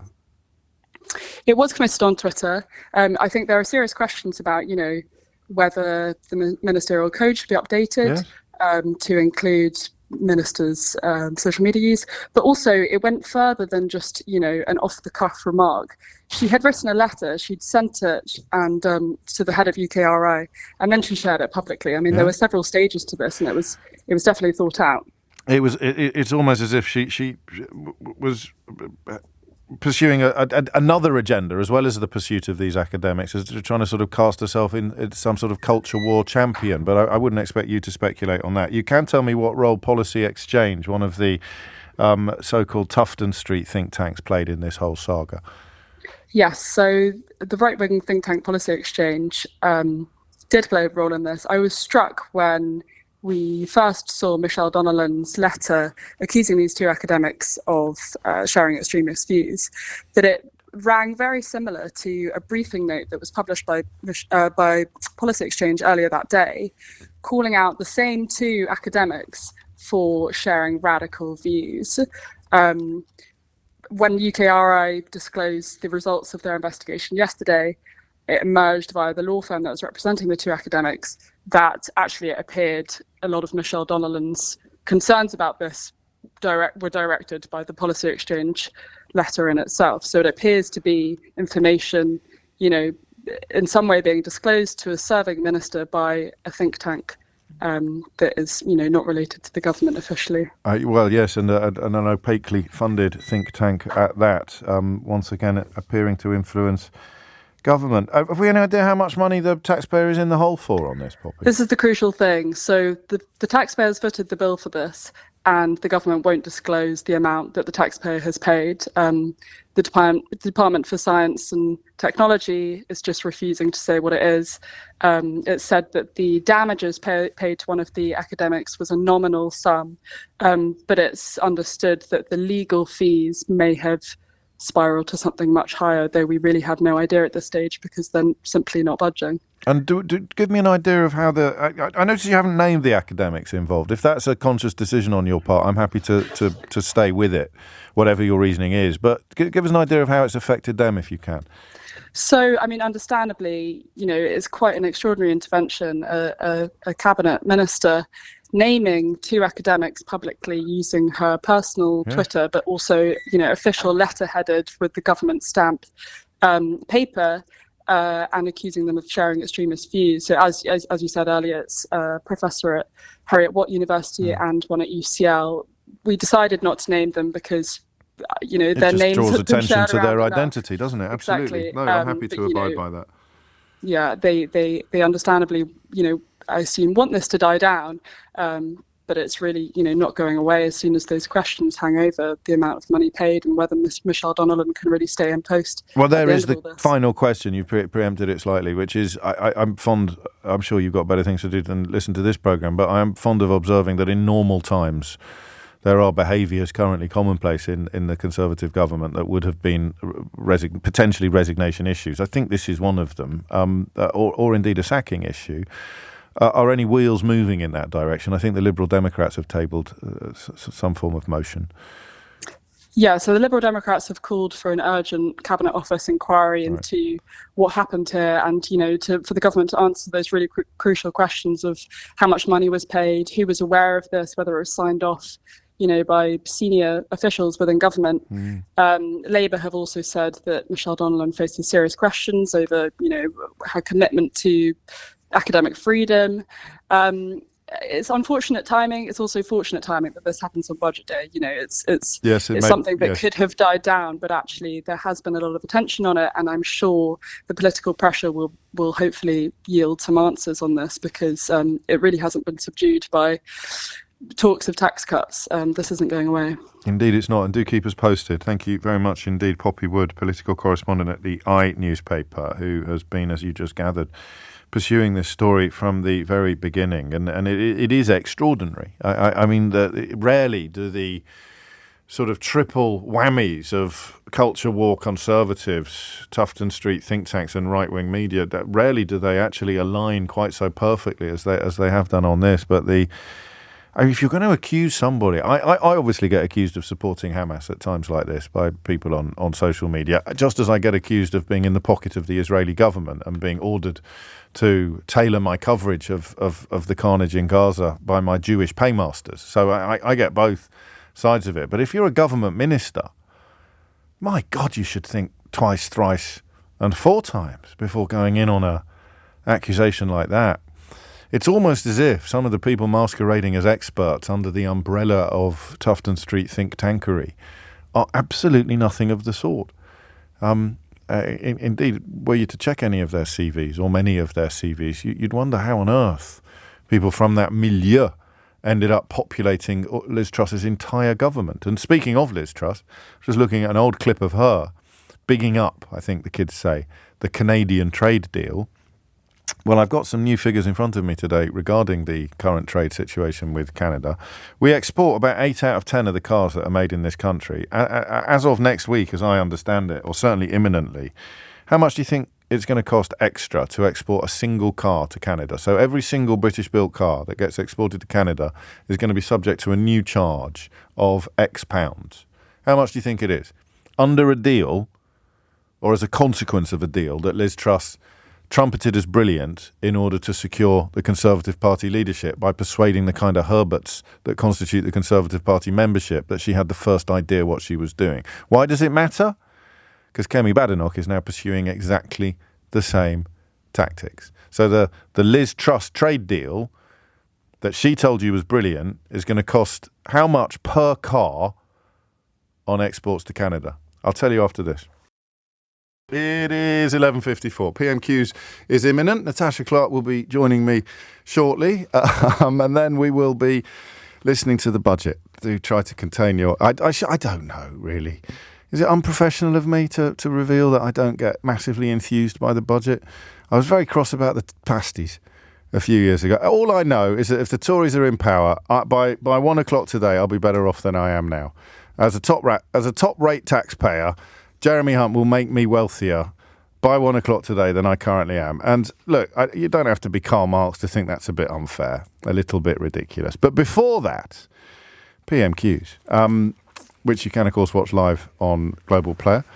I'm just noting how many people are getting in touch via WhatsApp. That's wonderful. I was taking the mickey a bit, but it's presumably it's a much easier way to contact me than it is than some of the other ways of doing it as well. It's what's the percent, Keith?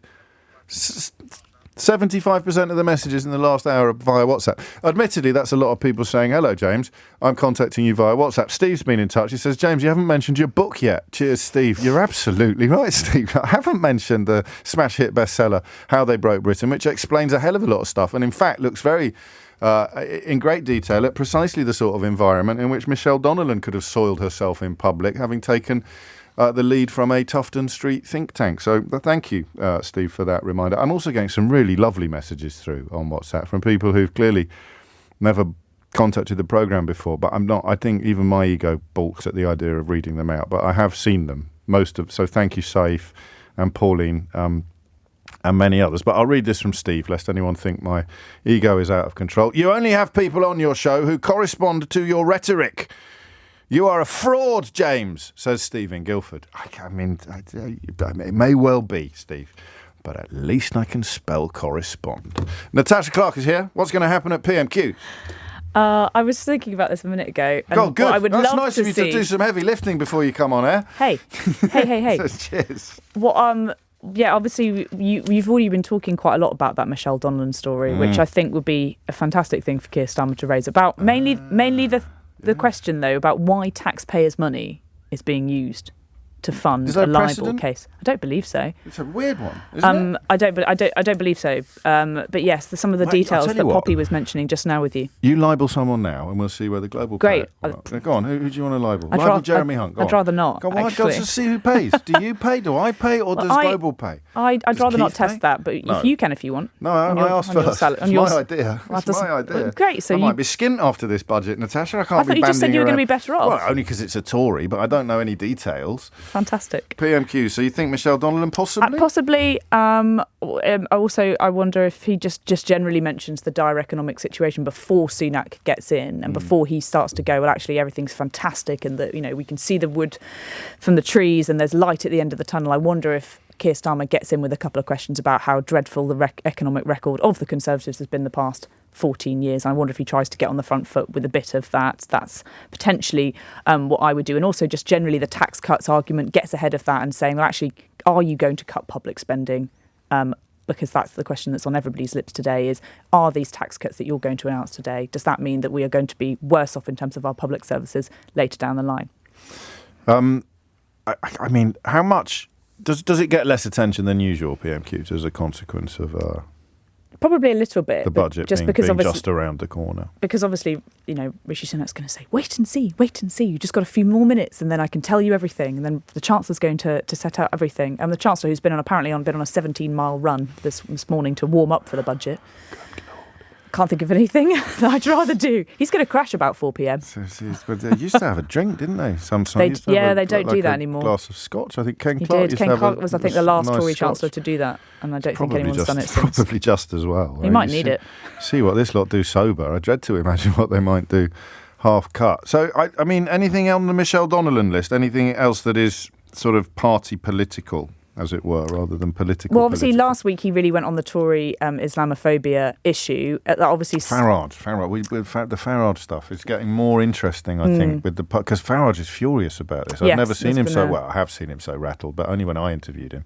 He's so rattled, he's potentially libelled Jeremy Corbyn. Yes, and there's potentially legal action happening. So the question of why Starmer did it, it's becoming clearer, isn't it? Is that there's some wedge there that he can tie Farage with his long history of accusations of anti-Semitic adjacent behaviour to the Tories while they seek the moral high ground on issues of his anti-Semitism but drop the ball on Islamophobia. There's something there that Starmer's got in his mind. I think that's fair. And also, we haven't really heard from Keir Starmer too much about Rishi Sunak's speech that he made on the steps of Downing Street last Friday. So he could potentially raise that as an issue. And there were obviously a few policies in there, and that we've seen a few policies in the newspapers. We know there's apparently a row going on within the Conservative Party about changing the definition of extremism.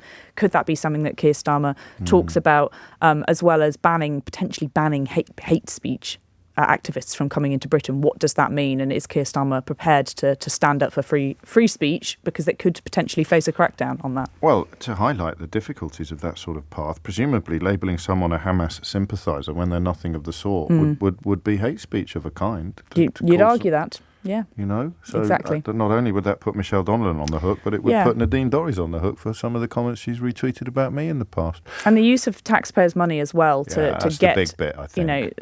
That's what the Conservative Party is for. There's people who work in both political parties, I should say, that dig up dirt on the other side. That's not really for civil servants and political advisors to be spending their time doing. And one might argue that they have a lot better things to be doing than digging up dirt on potential academics that they think may or may not have said inappropriate comments. So yes, Keir Starmer may mention that. Obviously, we may mention, it's obviously going to be the first Prime Minister's questions that George Galloway is going to be sitting in. I don't know if I can't spot him at the moment. I'm wondering where he said he was obviously hoping to ask. You're not allowed to wear a hat in the chamber, are you? You're not. No, well, you won't know where he is then. I think that's why exactly. It's quite hard to spot him. Quite a lot of bald white men in the House of Commons. So if he's not got his hat on, you're never going to spot him. Exactly. It's so hard to tell. But yes, he was saying that he was hoping to ask a Prime Minister's question. I think it's quite unlikely that he will be given his first slot at Prime Minister's questions. But obviously, the Speaker has to take them all from all parties, so eventually he will get one. If I was Keir Starmer, Eleanor suggests that the real thing here is how can they justify the taxpayer not knowing the sum?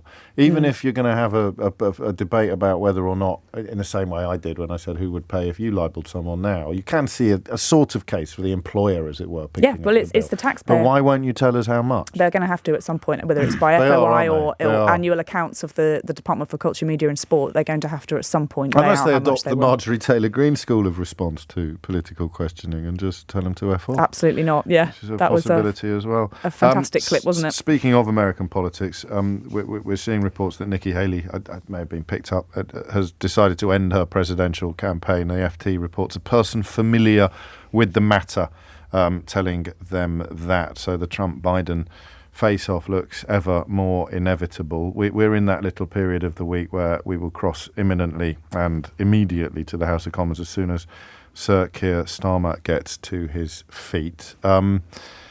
Just quickly, if you can, if there's time, the significance of Nikki Haley's withdrawal from that.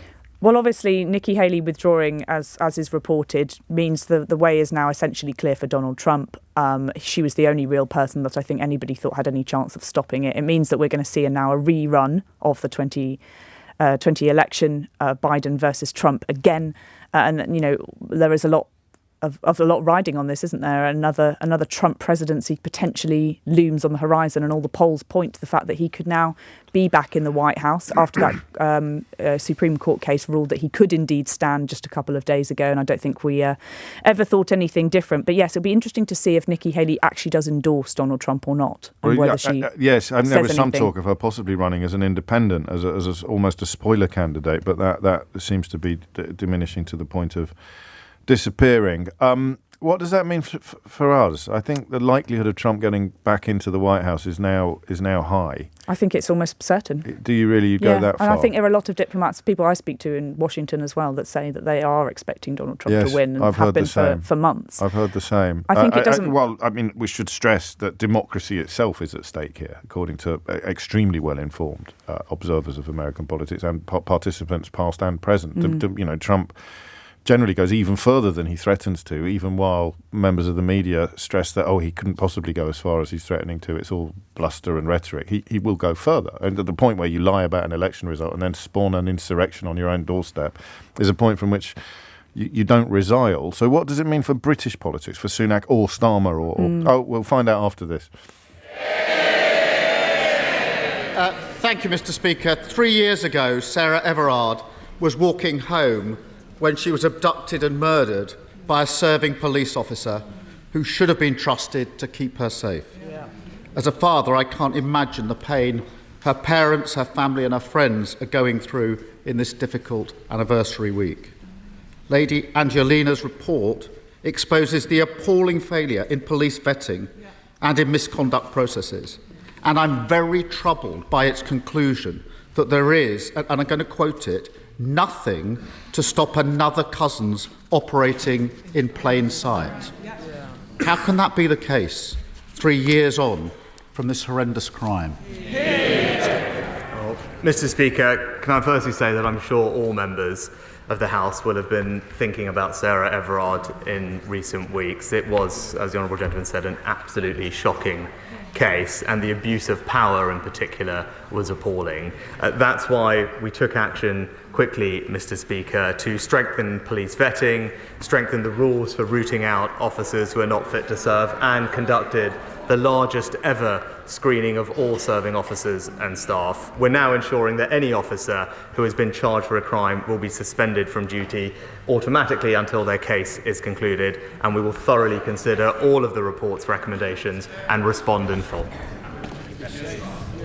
The Prime Minister mentions vetting, and I just want to press on that because serious failures in police vetting were raised in independent reports as long ago as 2012, 2019, 2022 and 2023.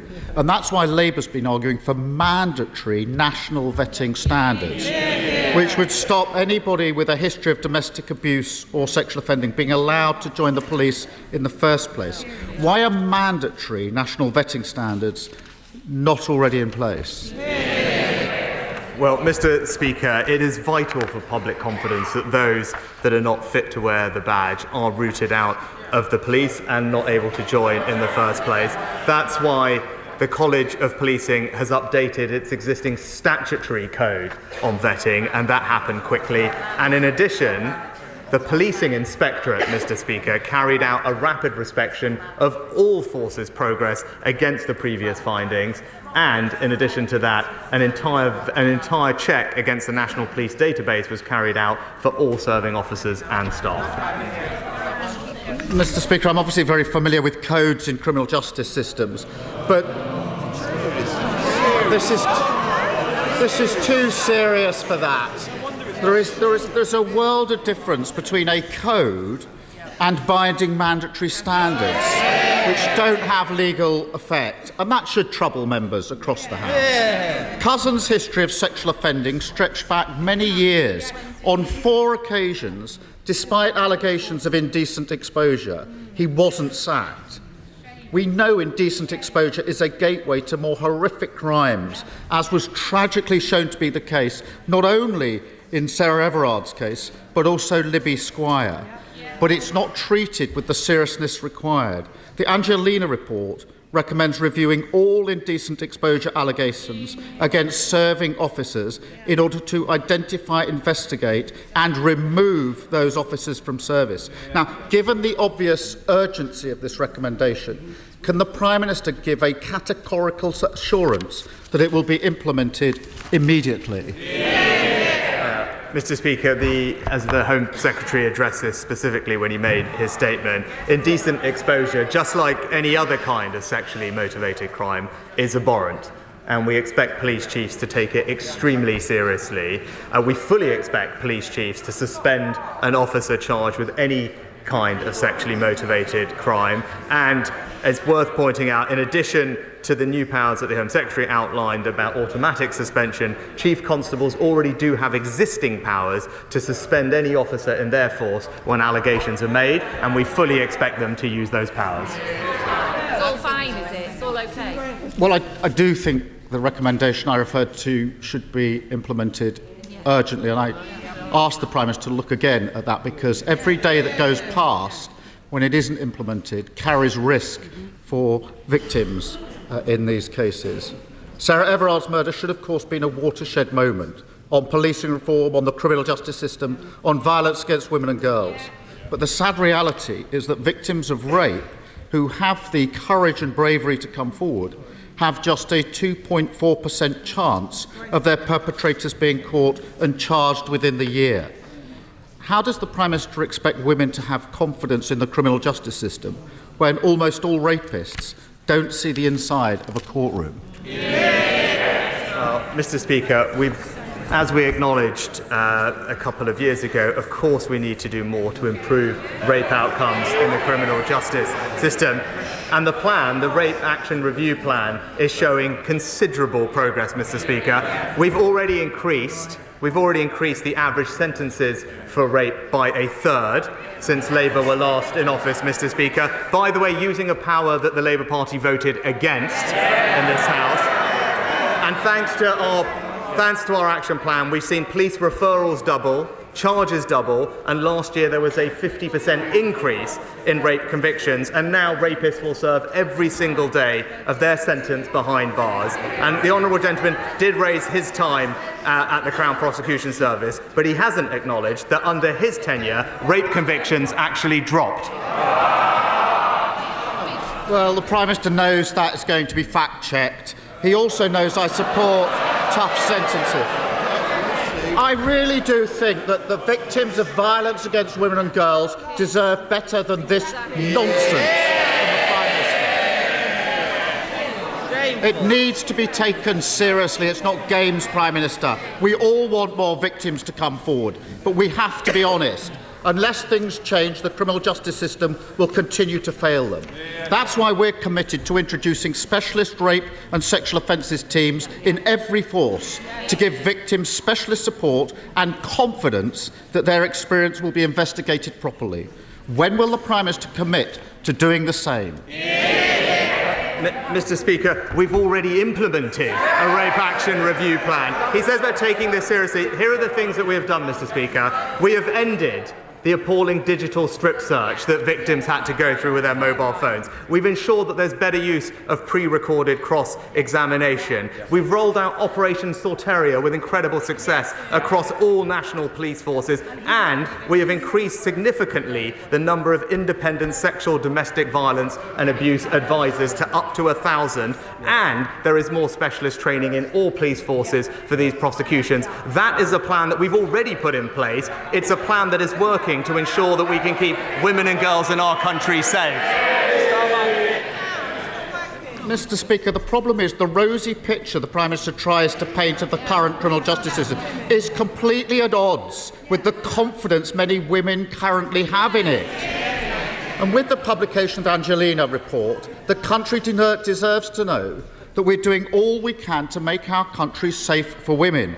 That starts with what should be the most basic task, creating a safe workplace here in Westminster. And at the moment, as everyone in this House knows, we are failing in that endeavour, and we all have a duty to change this. So when will he make time for the vote on banning from Parliament MPs who face allegations of sex offences? Prime Minister. Mr. Speaker, it is absolutely right that we ensure our communities are safe for women and girls. That's why we passed the landmark Domestic Abuse Act. That's why we set up a new 24/7 victim support line. It's why we've quadrupled funding for victim support, and why we are investing in practical things like CCTV and better street lighting in safer communities up and down the country. Now, of course, there is always more we can do, but this government has a strong track record in ensuring that women across this country will feel safe. Mr. Speaker, sir, I want the Prime Minister to know that the people of Romford are struggling with ever-increasing energy prices, yet providers are making huge profits, running into hundreds of millions. So, does the Prime Minister agree with me that reductions in wholesale prices should be passed on to the consumers and standing charges brought down, And will the government hold utility companies to account for their actions? Well, Mr. Speaker, my honourable friend is right to highlight the challenge that high energy bills have posed, not just to his constituents in Romford, but across the country. That's why we stepped in with a significant package of support, paying for around half of a typical household energy bill when prices were at their highest. My honourable friend, I know, will join me in welcoming the fact that the energy price cap is set to fall by almost £250 in April, which will bring relief to many families, but we must hold companies to account, and that's why we introduced the energy profits levy on the windfall profits caused by an unexpected increase in energy prices, and we are going further to cut costs for people by cutting their taxes and putting more money in their family bank accounts. SNP Leader Stephen Flynn. Mr. Speaker, much to my surprise this morning, it's been widely reported that the Conservative Party in Scotland are absolutely furious that Westminster is about to tax Scotland's natural resources in order to pay for a tax cut in England. Mr. Speaker, is the Prime Minister in danger of turning his colleagues into nationalists? Mr. Speaker, obviously I wouldn't comment on the budget, but what I would say is, when I was in Scotland last week, it was crystal clear. There has only ever been one party consistently standing up for the North Sea energy industry, and it's the Scottish Conservatives. The Prime Minister knows that not to be the case, but there's a serious point to be made here, Mr. Speaker. The Conservative Party want to use Scotland's natural resources to pay for tax cuts in England. The Labour Party want to use Scotland's natural resources to pay for nuclear power stations in England, and the cost of that up to 100,000 jobs. Scotland's wealth, Scotland's resources, Scotland's jobs, all again to Westminster. But with the Tories on just 15% in the polls in Scotland now, will the Prime Minister do us all a favour and call a general election? Mr. Speaker, the honourable gentleman claims to be supportive of the North Sea energy industry. Why is it that he's opposed all the measures that we have taken to protect those jobs in Scotland over the past couple of years? He talks about tax in Scotland and England. I'll just gently point out to him that thanks to the actions of the Chancellor and this UK government, everyone in Scotland has received a significant tax cut from January this year. And in contrast to the Chancellor's last budget, the SNP's budget put taxes up for working Scots. Scotland is now the high tax capital of the UK, but this Conservative government is going to keep cutting taxes for hard-working Scots. Mr. Speaker, the government is rightly acting to properly compensate the Horizon victims who are highlighted by Alan Bates's legal challenge. However, there are thousands more sub-postmasters across the country who are not actually prosecuted, but who faced financial penalties for bogus shortfalls, causing enormous financial and personal distress to them. Does the Prime Minister agree with me that we should now be doing everything possible to do right by all victims of gross miscarriage of justice, clear their names, and at last properly financially compensate them? My right honourable friend is absolutely right to highlight the appalling impact this miscarriage of justice has had on people's mental health. As he acknowledged, our focus is on delivering justice for the postmasters, and that's why we will introduce legislation to overturn convictions and pave the way for the swift payment of compensation, which he acknowledged. But I thank my honourable friend for his long-standing campaign on this issue about mental health, and I can assure him that the Postal Minister is closely examining the issues he raises. He's considering next steps and will keep the right honourable gentleman closely informed. Sir Geoffrey Donalds. Thank you, Mr. Speaker. I thought we'd stay with that because David Davis is always an interesting contributor to parliamentary matters. He did something this week that I was impressed by. You know, I'm on a constant quest to find nice things to say about Tories. Did he withdraw his support for George Galloway? He was going to be one of the people that introduced George Galloway in the Commons on Monday, correct, and then changed his mind because of one of Galloway's outbursts. Yes, I think those close to George Galloway were expecting that David Davis would do so, but at the end of last week. But yes, in the end, it was I think the Speaker and Peter Bottomley and someone from the Alba Party, which actually ended up introducing George Galloway instead. Peter Bottomley, of course, has no choice in the matter as the father of the Yes, House. I presume It sort of because he is the falls most upon senior him. member of the House. I presume that is why, indeed, he was there. Oh, he's the oldest? Yes. No, is he the oldest or is he the longest I think serving? Rishi Sunak's the most senior. Sorry, longest serving. I'm just being an idiot. Should we have an ad break and then come back and fill some space before the budget starts? Are you up for that, Natasha? I'm up for that. Yeah. 22 minutes after 12 is the time. PMQ's all about the Sarah Everard and the fallout from that case. So Keir Starmer, I don't want to say disingenuous, because politics is always a game, but although he accused Rishi Sunak and the Conservatives of playing games, he was clearly laying out his lawyerly credentials during that exchange, and therefore open to the accusation of using PMQs to do so, using that tragedy, that murder to do so. But as a former Director of Public Prosecutions, I think he's perfectly entitled to. Yeah, absolutely. And actually, you know what? It is a very emotive, obviously, and powerful issue to go on, but both sides have a very embedded narrative on this. The government will argue, well, we've done far, far more to increase rape prosecutions getting to court and to make more people come forward. Obviously, police have obviously heard many more cases than they did before, but the Labour Party will obviously argue, well, you're starting from a very low base, guys, and it's still really dreadful situation for many women who are trying to go through this justice situation. 2.4% chance, if you're a victim of rape, of seeing a charge, not even a guilty verdict. It is incredibly difficult to get these cases to court. And obviously, Keir Starmer will know that with his background at the more CPS than that, too. Actually. And it is something, if not the thing, that he considers to be among his greatest achievements as Director of Public Prosecutions, movement in this area, changes in law, certainly in approaches to crimes like this. It's not just a thing for him. It's not just another priority, another issue. I happen to know that it's something that he cares passionately about, and will presumably bring it into power if he is to succeed at the next election. Yeah, definitely. And there are people in the Labour Party trying to make... do you remember when Keir Starmer launched all of his missions, and there's people like Jess Phillips trying to fight for him to make violence against women and girls one of those 5th missions, and I think at the end of it just about dropped out, and they decided to focus on crime generally. But violence against women and girls, I think, is going to be a key part of Labour's election campaign. Terry's been in touch from Cornwall. He says, Natasha not taking any daft waffling from James. I think that's a compliment. I would never do such a thing, I think that's Terry. a compliment. Well done.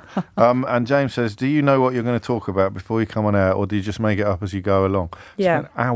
We spend hours going over, don't we? Fine-tooth combs. Yeah, that's all last 5 minutes as I walk down Dotted from T's, crossed Understand eyes. the studio. While you're here, is there going to be an election in May? I don't think so. No? There is obviously you're an less argument. confident about that than you were about Donald Trump becoming president of the United States? I am less confident about it. I think there's a better chance of Donald Trump becoming president. There's always a chance of 52-48? No. Donald Trump, I think, is going to become president. Yes, definitely. I don't think that there's going to be a May election, but I could be proved wrong. But the amount of... there's an argument going on in government about this, and it very much seems like those in number 10 are quite divided about whether to wait or to go long.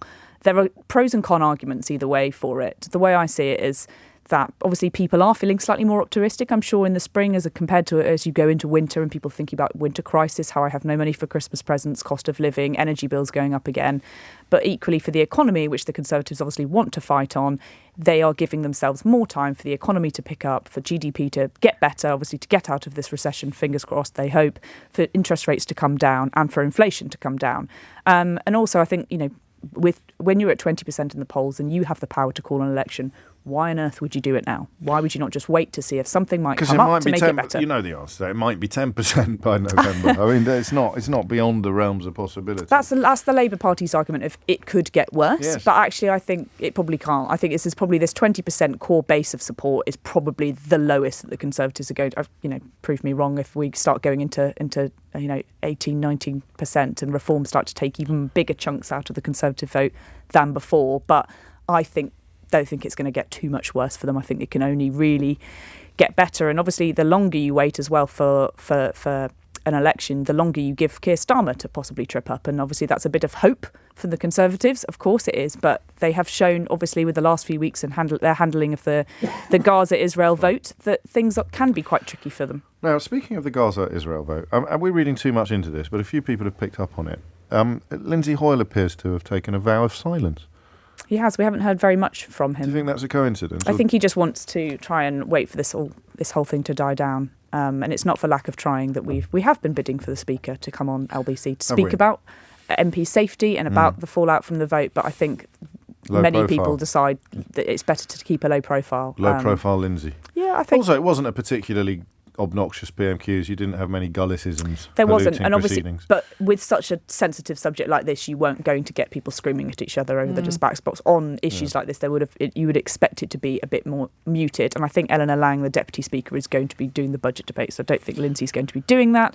So yes, he is definitely keeping a lower profile as he tries to try and let all of this blow over. But it seems for now he's safe. So I think actually Sheila Fogarty owes me a glass of wine. Do you say it would last? I think he would stay. Okay, good. I shall remind Sheila of that if you don't. What is happening now? We're waiting for the budget to begin, really. So usually you'd expect it to be at 12:30 or shortly thereafter. Yes, they're always late from Prime Minister's questions, as we well know. But yes, Jeremy Hunt expected in the next few minutes to stand up and deliver what could be the final budget of his career, which could be the final budget of this Parliament. It could not be. There is some speculation in Conservative circles that if they do go for an autumn November election, that they could try and squeeze in an emergency fiscal statement before they go. Anything's possible. And especially if the public finances do pick up a little bit towards the end of the year, they might have a bit more money to play with and they might want to try and spend it. Yes, indeedy. I've just been informed we're not taking the news bulletin at 12:30, which means that the budget speech won't begin until at least 20-1.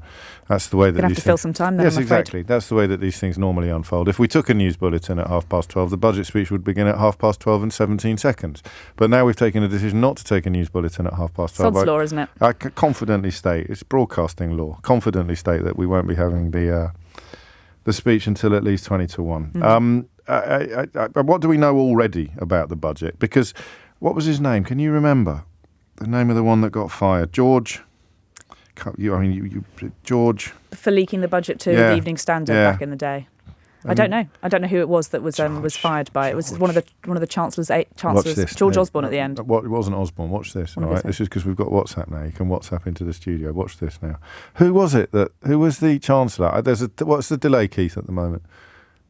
So there's a 10-second delay. Who was the chancellor that had to resign after details of his budget got leaked to the London Evening Standard? WhatsApp me now on 0345 6060 973. I'm going to see whether or not it's even more reliable means of crowdsourcing information than... just Google it really quickly. No, I don't want to Google it because that involves even more effort than just saying lazily on air. Who was it then? So it should come through in about the next 3 seconds. 2, 1... And George Formby. I'm not going to read out George Formby. You're going to get me in George and Mildred. People aren't taking this seriously, Natasha. No, George and Mildred. It wasn't George and Mildred, and it wasn't George Formby, Matt in Chester, you self-appointed comedian. Who was it? Maybe it wasn't a George at all. I don't know if he had to resign, you know. What? Did he have to resign? Did. Someone did. Don't Google it. I'm relying on WhatsApp. 0345 Hugh Dalton.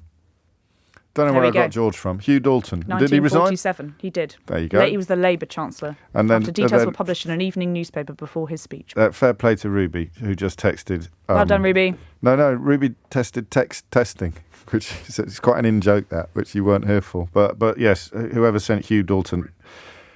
Brendan sent Hugh Dalton, added Scott Melvin. They're all coming in now. Daniel says George Foreman. Declan says George Garrett. It's not even funny because it wasn't George, was it? It was Hugh. And there are no famous people called Hugh apart from Hugh Laurie.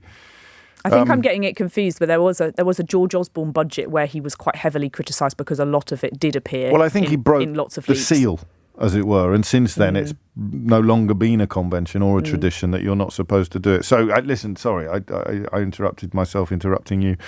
What do we know about the budget? So we do know that the Chancellor is widely expected to cut 2p off national insurance contributions at this budget, which the Treasury says, is going to be worth an average of around 450 quid. We know that he's going to extend the fuel duty. Why are you doing this? I don't know what that means. National insurance means you're going to get a tax cut. No, I knew I was going to get a tax cut because I'm already quite well off and he's a Tory. But what exactly does it mean? No punishment if you don't, but what does that mean? So if you're earning around £25,000, you will see a cut of around £250 in your pay packet, probably in about a month or two's time. But national insurance goes to fund things, doesn't it? So they will see less funding. That's not quite how it works. It goes not? into the general Treasury taxation pot, so it doesn't actually stop that money from going to other things. It just means that the Chancellor will have to raise taxes elsewhere to pay for it. And I think what is going to be the message out of this budget is going to be all of the little things that are going to be buried deep inside those books, those really long, huge books I'm going to have to read later this afternoon. There's going to be lots of tax rises, small incremental ones across the board to try and pay for what's going to be a £10 billion tax rise, which we don't have the money for. Okay, I'll just do some famous Hughs because people are using WhatsApp and it's rude to ignore them. Hugh Grant, of course, Hugh Jackman, Hugh Bonneville, Hugh Edwards, lots of Hughes, Hugh Dennis, we like Hugh Hefner. Him giving the budget would be George fantastic. Dawes, and lots of people sending in Hugh Janus. Who's that? Think about it. Carry on. For We're going sake. live now. Here we go. Madam Deputy Speaker, as we mourn the tragic loss of life in Israel and Gaza, the Prime Minister reminded us last week of the need to fight extremism and heal divisions. So I start today by remembering the Muslims who died in 2 world wars in the service of freedom and democracy. We need a memorial to honour them, so following representations from the Right Honourable Member for Bromsgrove and others, I've decided to allocate £1 million towards the cost of building one. Whatever your faith or colour or class, this country will never forget the sacrifices made for our future. Madam Deputy Speaker, in recent times the UK and the UK economy has dealt with a financial crisis, a pandemic and an energy shock caused by war in Europe. Yet despite the most challenging economic headwinds in modern history, under Conservative governments since 2010, growth has been higher than every large European economy. Unemployment has halved, absolute poverty has gone down, and there are 800 more people in jobs for every single day that we've been in office.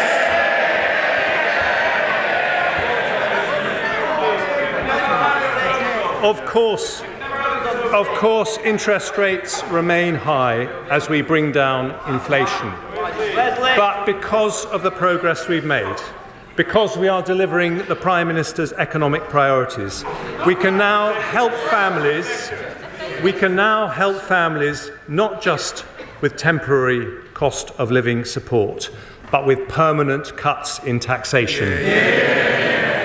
We do this to give much needed help in challenging times, but also because Conservatives know lower taxes mean higher growth.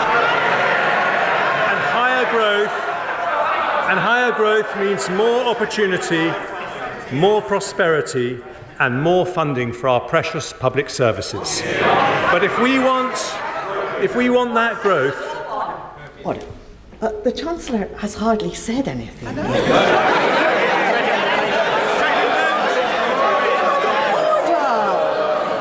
Order! You can't get excited yet. Now, other people want to hear what the Chancellor has to say, and it's matters. So, we'll have a bit of good behaviour, please. Chancellor. Thank you, Madam Deputy Speaker.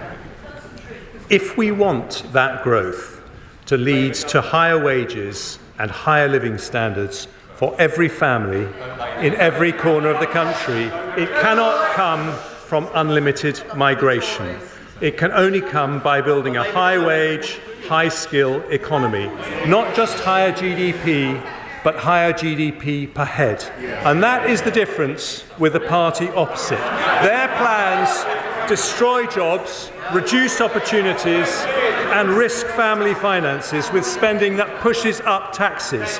Instead of going back to square one, the policies I announced today mean more investment, more jobs, better public services and lower taxes in a budget for long-term growth.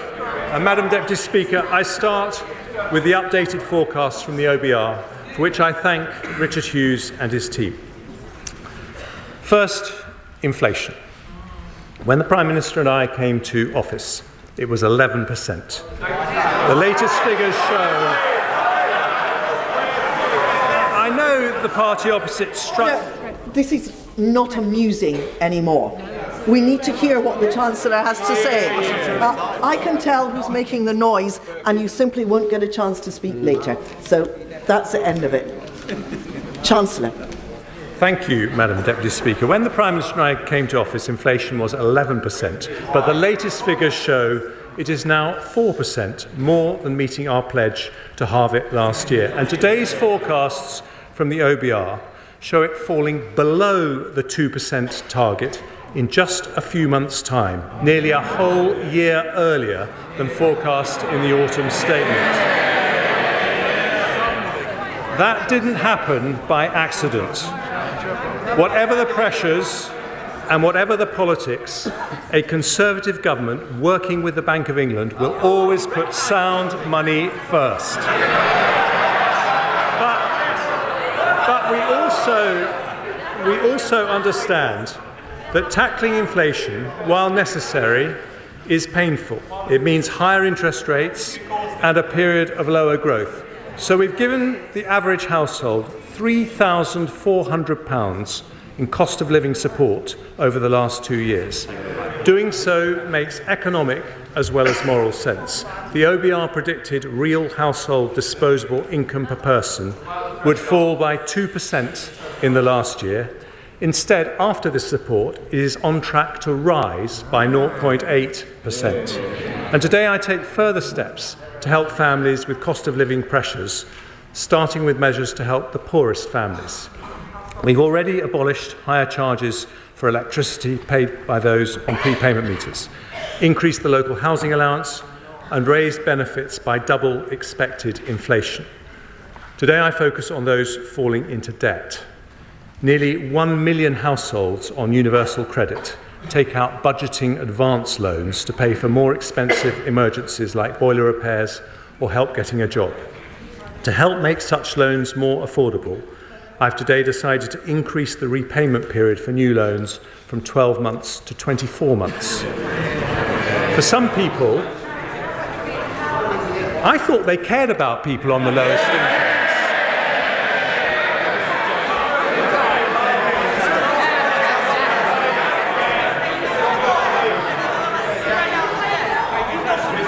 Trust the Labour Party not to want to hear about debt.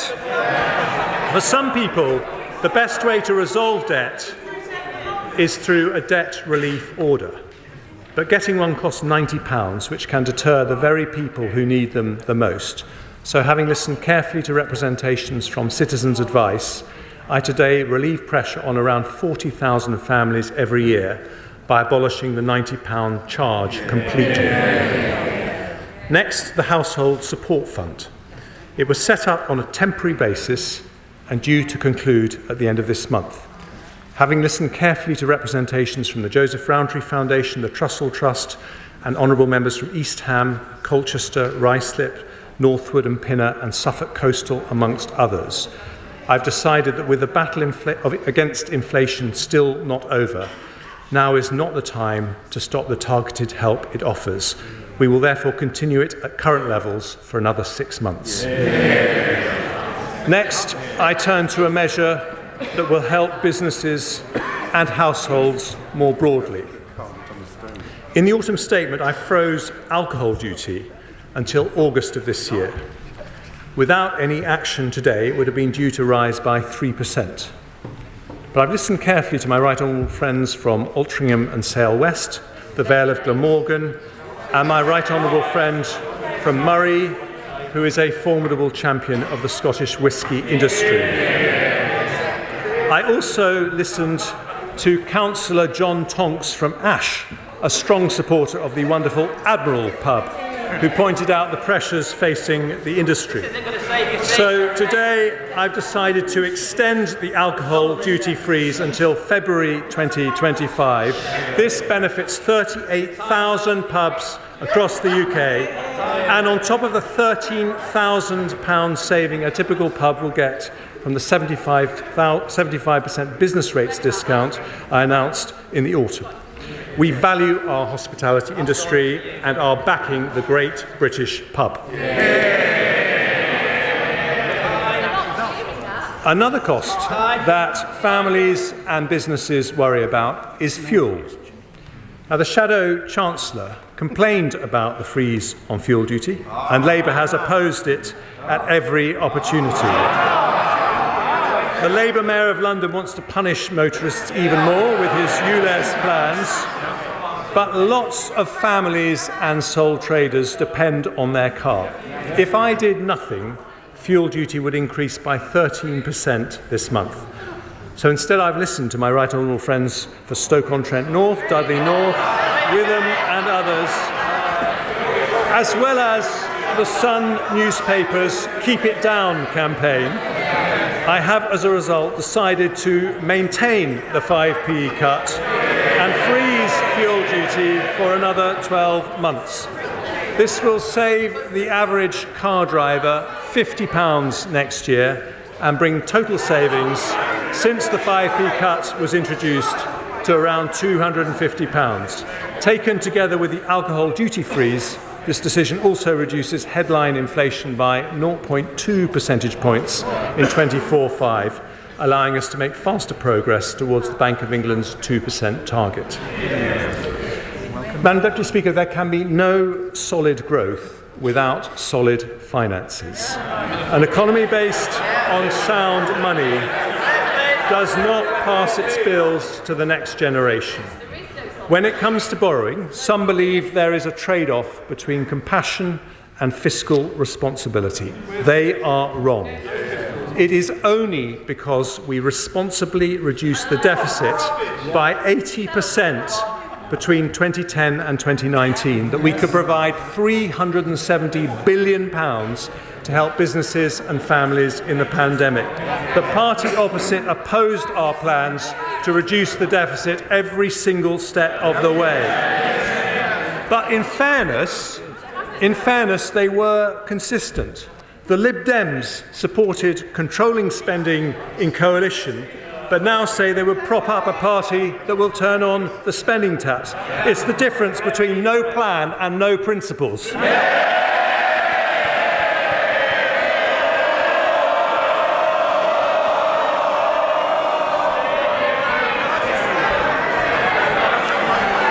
And I'm delighted the right honourable gentleman from the Lib Dems was here to hear it for once.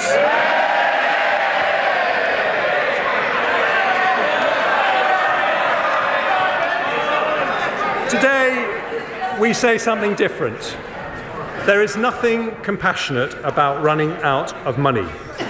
With the pandemic behind us, we must once again be responsible and build up our resilience to future shocks. That means bringing down borrowing so we can start to reduce our debt. And today's figures confirm that is happening. Ahead of my first autumn statement in 22, the OBR forecast headline debt would rise to above 100% of GDP. Today they will say it will fall in every year to just 94% by 28-29. Underlying debt, which excludes Bank of England debt, will be 91.7% in 24/5, according to the OBR, then 92.8%, 93.2%, 93.2% before falling to 92.9% in 28-29, with final year headroom against debt falling of £8.9 billion. Our underlying debt is therefore on track to fall as a share of GDP, meeting our fiscal rule. And we continue to have the second lowest level of government debt in the G7, lower than Japan, France or the United States. We also meet our second fiscal rule for public sector borrowing to be below 3% of GDP 3 years early. Borrowing falls from 4.2% of GDP in 23-4 to 3.1%, 2.7%, 2.3%, 1.6% and 1.2% in 2028-29. By the end of the forecast, borrowing is at its lowest level of GDP since 2001. None of that, of course, would be possible if Labour implemented their pledge to decarbonise the grid 5 years early by 2030. By their own calculations, that costs £28 billion a year to do. But last month, after flip-flopping for months, they said they're not going to spend the £28 billion after all, but somehow they'll meet their pledge. Somehow, Madam Deputy Speaker, can only mean one thing: tax rises on working families. Same old Labour. Today, in contrast, a Conservative government brings down taxes with borrowing broadly unchanged. In fact, borrowing is slightly lower than the autumn statement. And the fact that we are bringing borrowing down is something of particular importance to one very special person. Sir Robert Stamen is the outgoing Chief Executive of the Government's Debt Management Office. And after 20 years of exceptional public service, he is in the gallery. Thank you, Sir Robert. It's time to tell you that you are listening to LBC, Sheila Fogarty on LBC in what is normally James O'Brien's time, because we are taking the budget live. Jeremy Hunt delivering it now in the House of Commons, and we'll talk about it with you afterwards on the usual number of 0345 6060 973. Expects the economy to grow by 0.8% this year and 1.9% next year, 0.5% higher than their autumn forecast. After that, growth rises to 2.2%, 1.8% and 1.7% in 2028.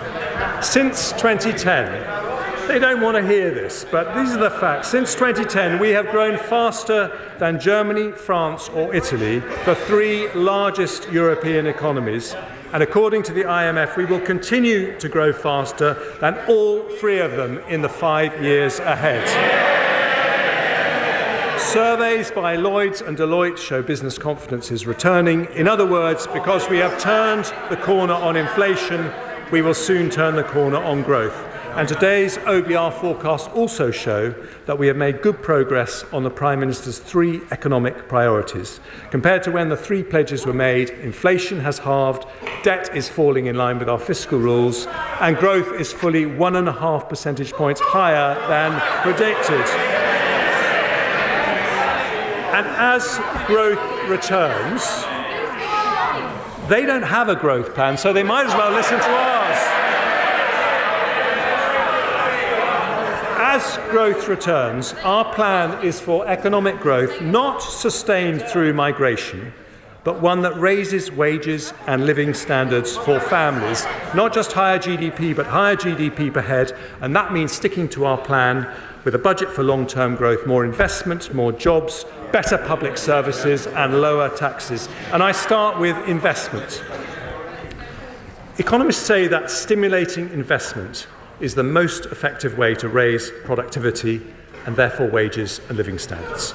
Since 2010, we've been doing just that. Business, well, you might want to listen to what I'm about to say because business investment has risen from an average of 9.3% of GDP under Labour to 9.9% under the Conservatives. And this year it will be 10.6% of GDP. That is £30 billion more business investment than if it had continued at Labour levels. And it's still going up. In the short period since the autumn statement, Nissan have announced they'll build 2 new electric car models in the UK. Microsoft and Google have announced data centres worth over £3 billion. Thanks to my right honourable friend, the Business Secretary, the Global Investment Summit unlocked £30 billion of investment. In fact, since 2010, greenfield foreign direct investment has been higher than anywhere else in Europe. And for the last 3 years, we have been the third highest in the world after the United States and China. And we're not stopping there. In the autumn statement, I announced we would introduce permanent full expensing, a £10 billion tax cut for businesses that gives the UK the most attractive investment tax regime of any large European or G7 country. It was welcomed by over 200 business leaders, with the CBI saying it was a game changer and the single most transformational thing we could do to fire up the British economy. And today I take further steps to boost investment. Having listened to calls from the CBI, Make UK and the BCC, we'll shortly publish draft legislation for full expensing to apply to leased assets, a change I intend to bring in as soon as it's affordable. We'll also help small businesses, something close to my own heart, as well as the business rate support and work on prompt payments I announced in the autumn. I'll provide £200 million of funding to extend the recovery loan scheme as it transitions to the growth guarantee scheme, helping 11,000 SMEs access the finance they need. And following representations from the Federation of Small Business, as well as honourable members for Loughborough, Southend West and Rother Valley, I will reduce the administrative and financial impact of VAT by increasing the VAT registration threshold from £85,000 to £90,000 from April the 1st, the first increase in 7 years. That will bring tens of thousands of businesses out of paying VAT altogether and encourage many more to invest and grow. I now move to measures to address historic underinvestment in our nations and regions. Since we started levelling up in 2019, 2/3 of all new salaried jobs have been created outside London and the South East. We've announced 13 investment zones and 12 free ports, which continue to attract investment, including recently, thanks to the efforts of Mayor Ben Houchen from the Numa Group, who are investing £15 million into the Tees Valley Investment Zone. Today, working with the Levelling Up Secretary, I devolve further power to local leaders who are best placed to promote growth in their areas. I can announce the North East Trailblazer devolution deal, providing a package of support for the region potentially worth over £100 million. I'll devolve powers to Buckinghamshire, Warwickshire, and to the most beautiful county in England, Surrey. I see the Leader of the Opposition smiling because, like me, he is a Surrey boy. I know he's been taking advice from Lord Mandelson, who yesterday rather uncharitably said he needed to shed a few pounds. Ordinary families will shed more than a few pounds if that lot get in.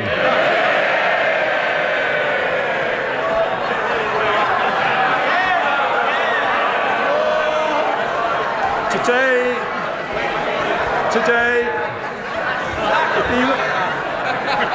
if he wants to join me on my marathon training, he's most welcome as well. Today, we continue to spread opportunity throughout the country by allocating £100 million of levelling up funding to areas including High Peak, Dundee, Conway, Erewash, Redditch and Coventry to support cultural projects in these communities, alongside support for capital projects across the country, including in Bingley.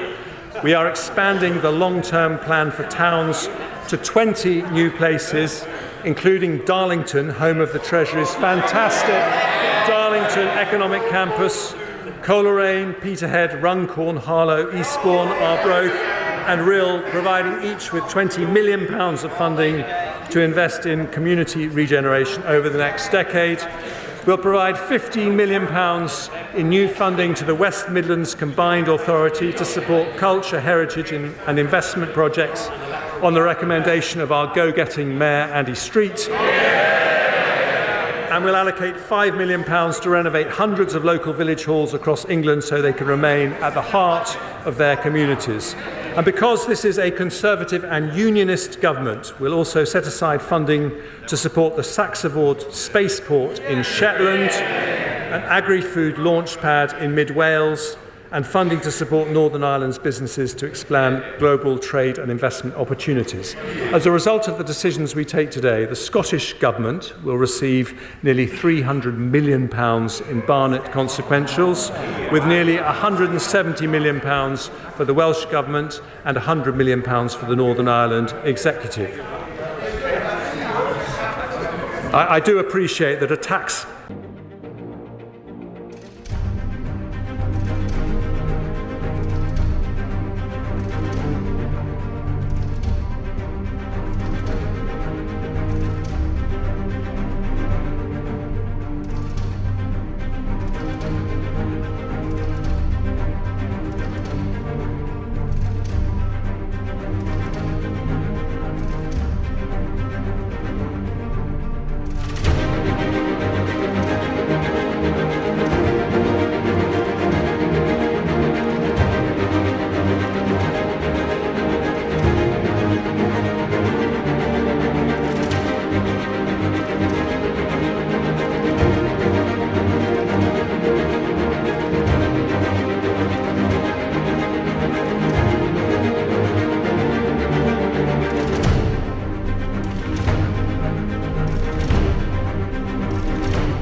cutting budget is very uncomfortable for the biggest tax risers in the United Kingdom. We also want to level up opportunity across the generations, including building more houses for young people, and we're on track to deliver over 1 million homes in this Parliament. Last week, the Levelling Up Secretary allocated £188 million to support projects in Sheffield, Blackpool and Liverpool, and today I go further, allocating £242 million of investments in Barking Riverside and Canary Wharf, which together will build nearly 8,000 houses, as well as transforming Canary Wharf into a new hub for life science companies. We're launching a new £20 million community-led housing scheme supporting local communities to deliver the developments they want and need. And I'm pleased to announce the next steps for Cambridge to reach its potential to be the world's leading scientific powerhouse. I confirm there will be a long-term funding settlement for the Future Development Corporation in Cambridge at the next spending review, with over £10 million invested in the coming year to unlock delivery of crucial local transport and health infrastructure. The final levelling up measures I announced today support North Wales, where I have many happy childhood memories, in mould, following representations from the Honourable Member for the Vale of Clwyd. We will help fund the renovation of Theatre Clwyd.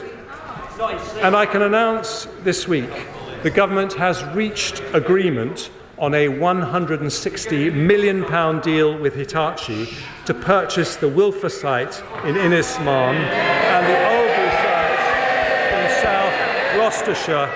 Innismarn has a vital role in delivering our nuclear ambitions, and no one should take more credit for today's announcement than my tireless, tenacious and turbocharged honourable friend Innismarn. More investment by large businesses, more support for small businesses, promoting investment in our nations and regions, all part of a budget for long-term growth that sticks to our plan to deliver more jobs, better public services and lower taxes.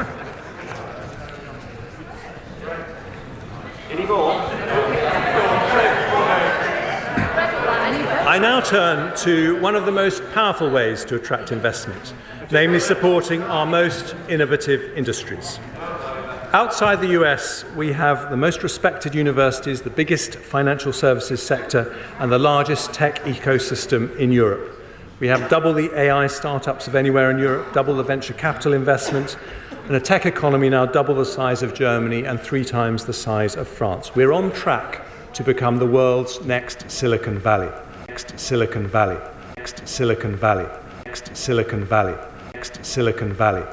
Silicon Valley, Silicon Valley, Silicon Valley, Silicon Valley, Silicon Valley, Silicon Valley, Silicon Valley, Silicon Valley, Silicon Valley, Silicon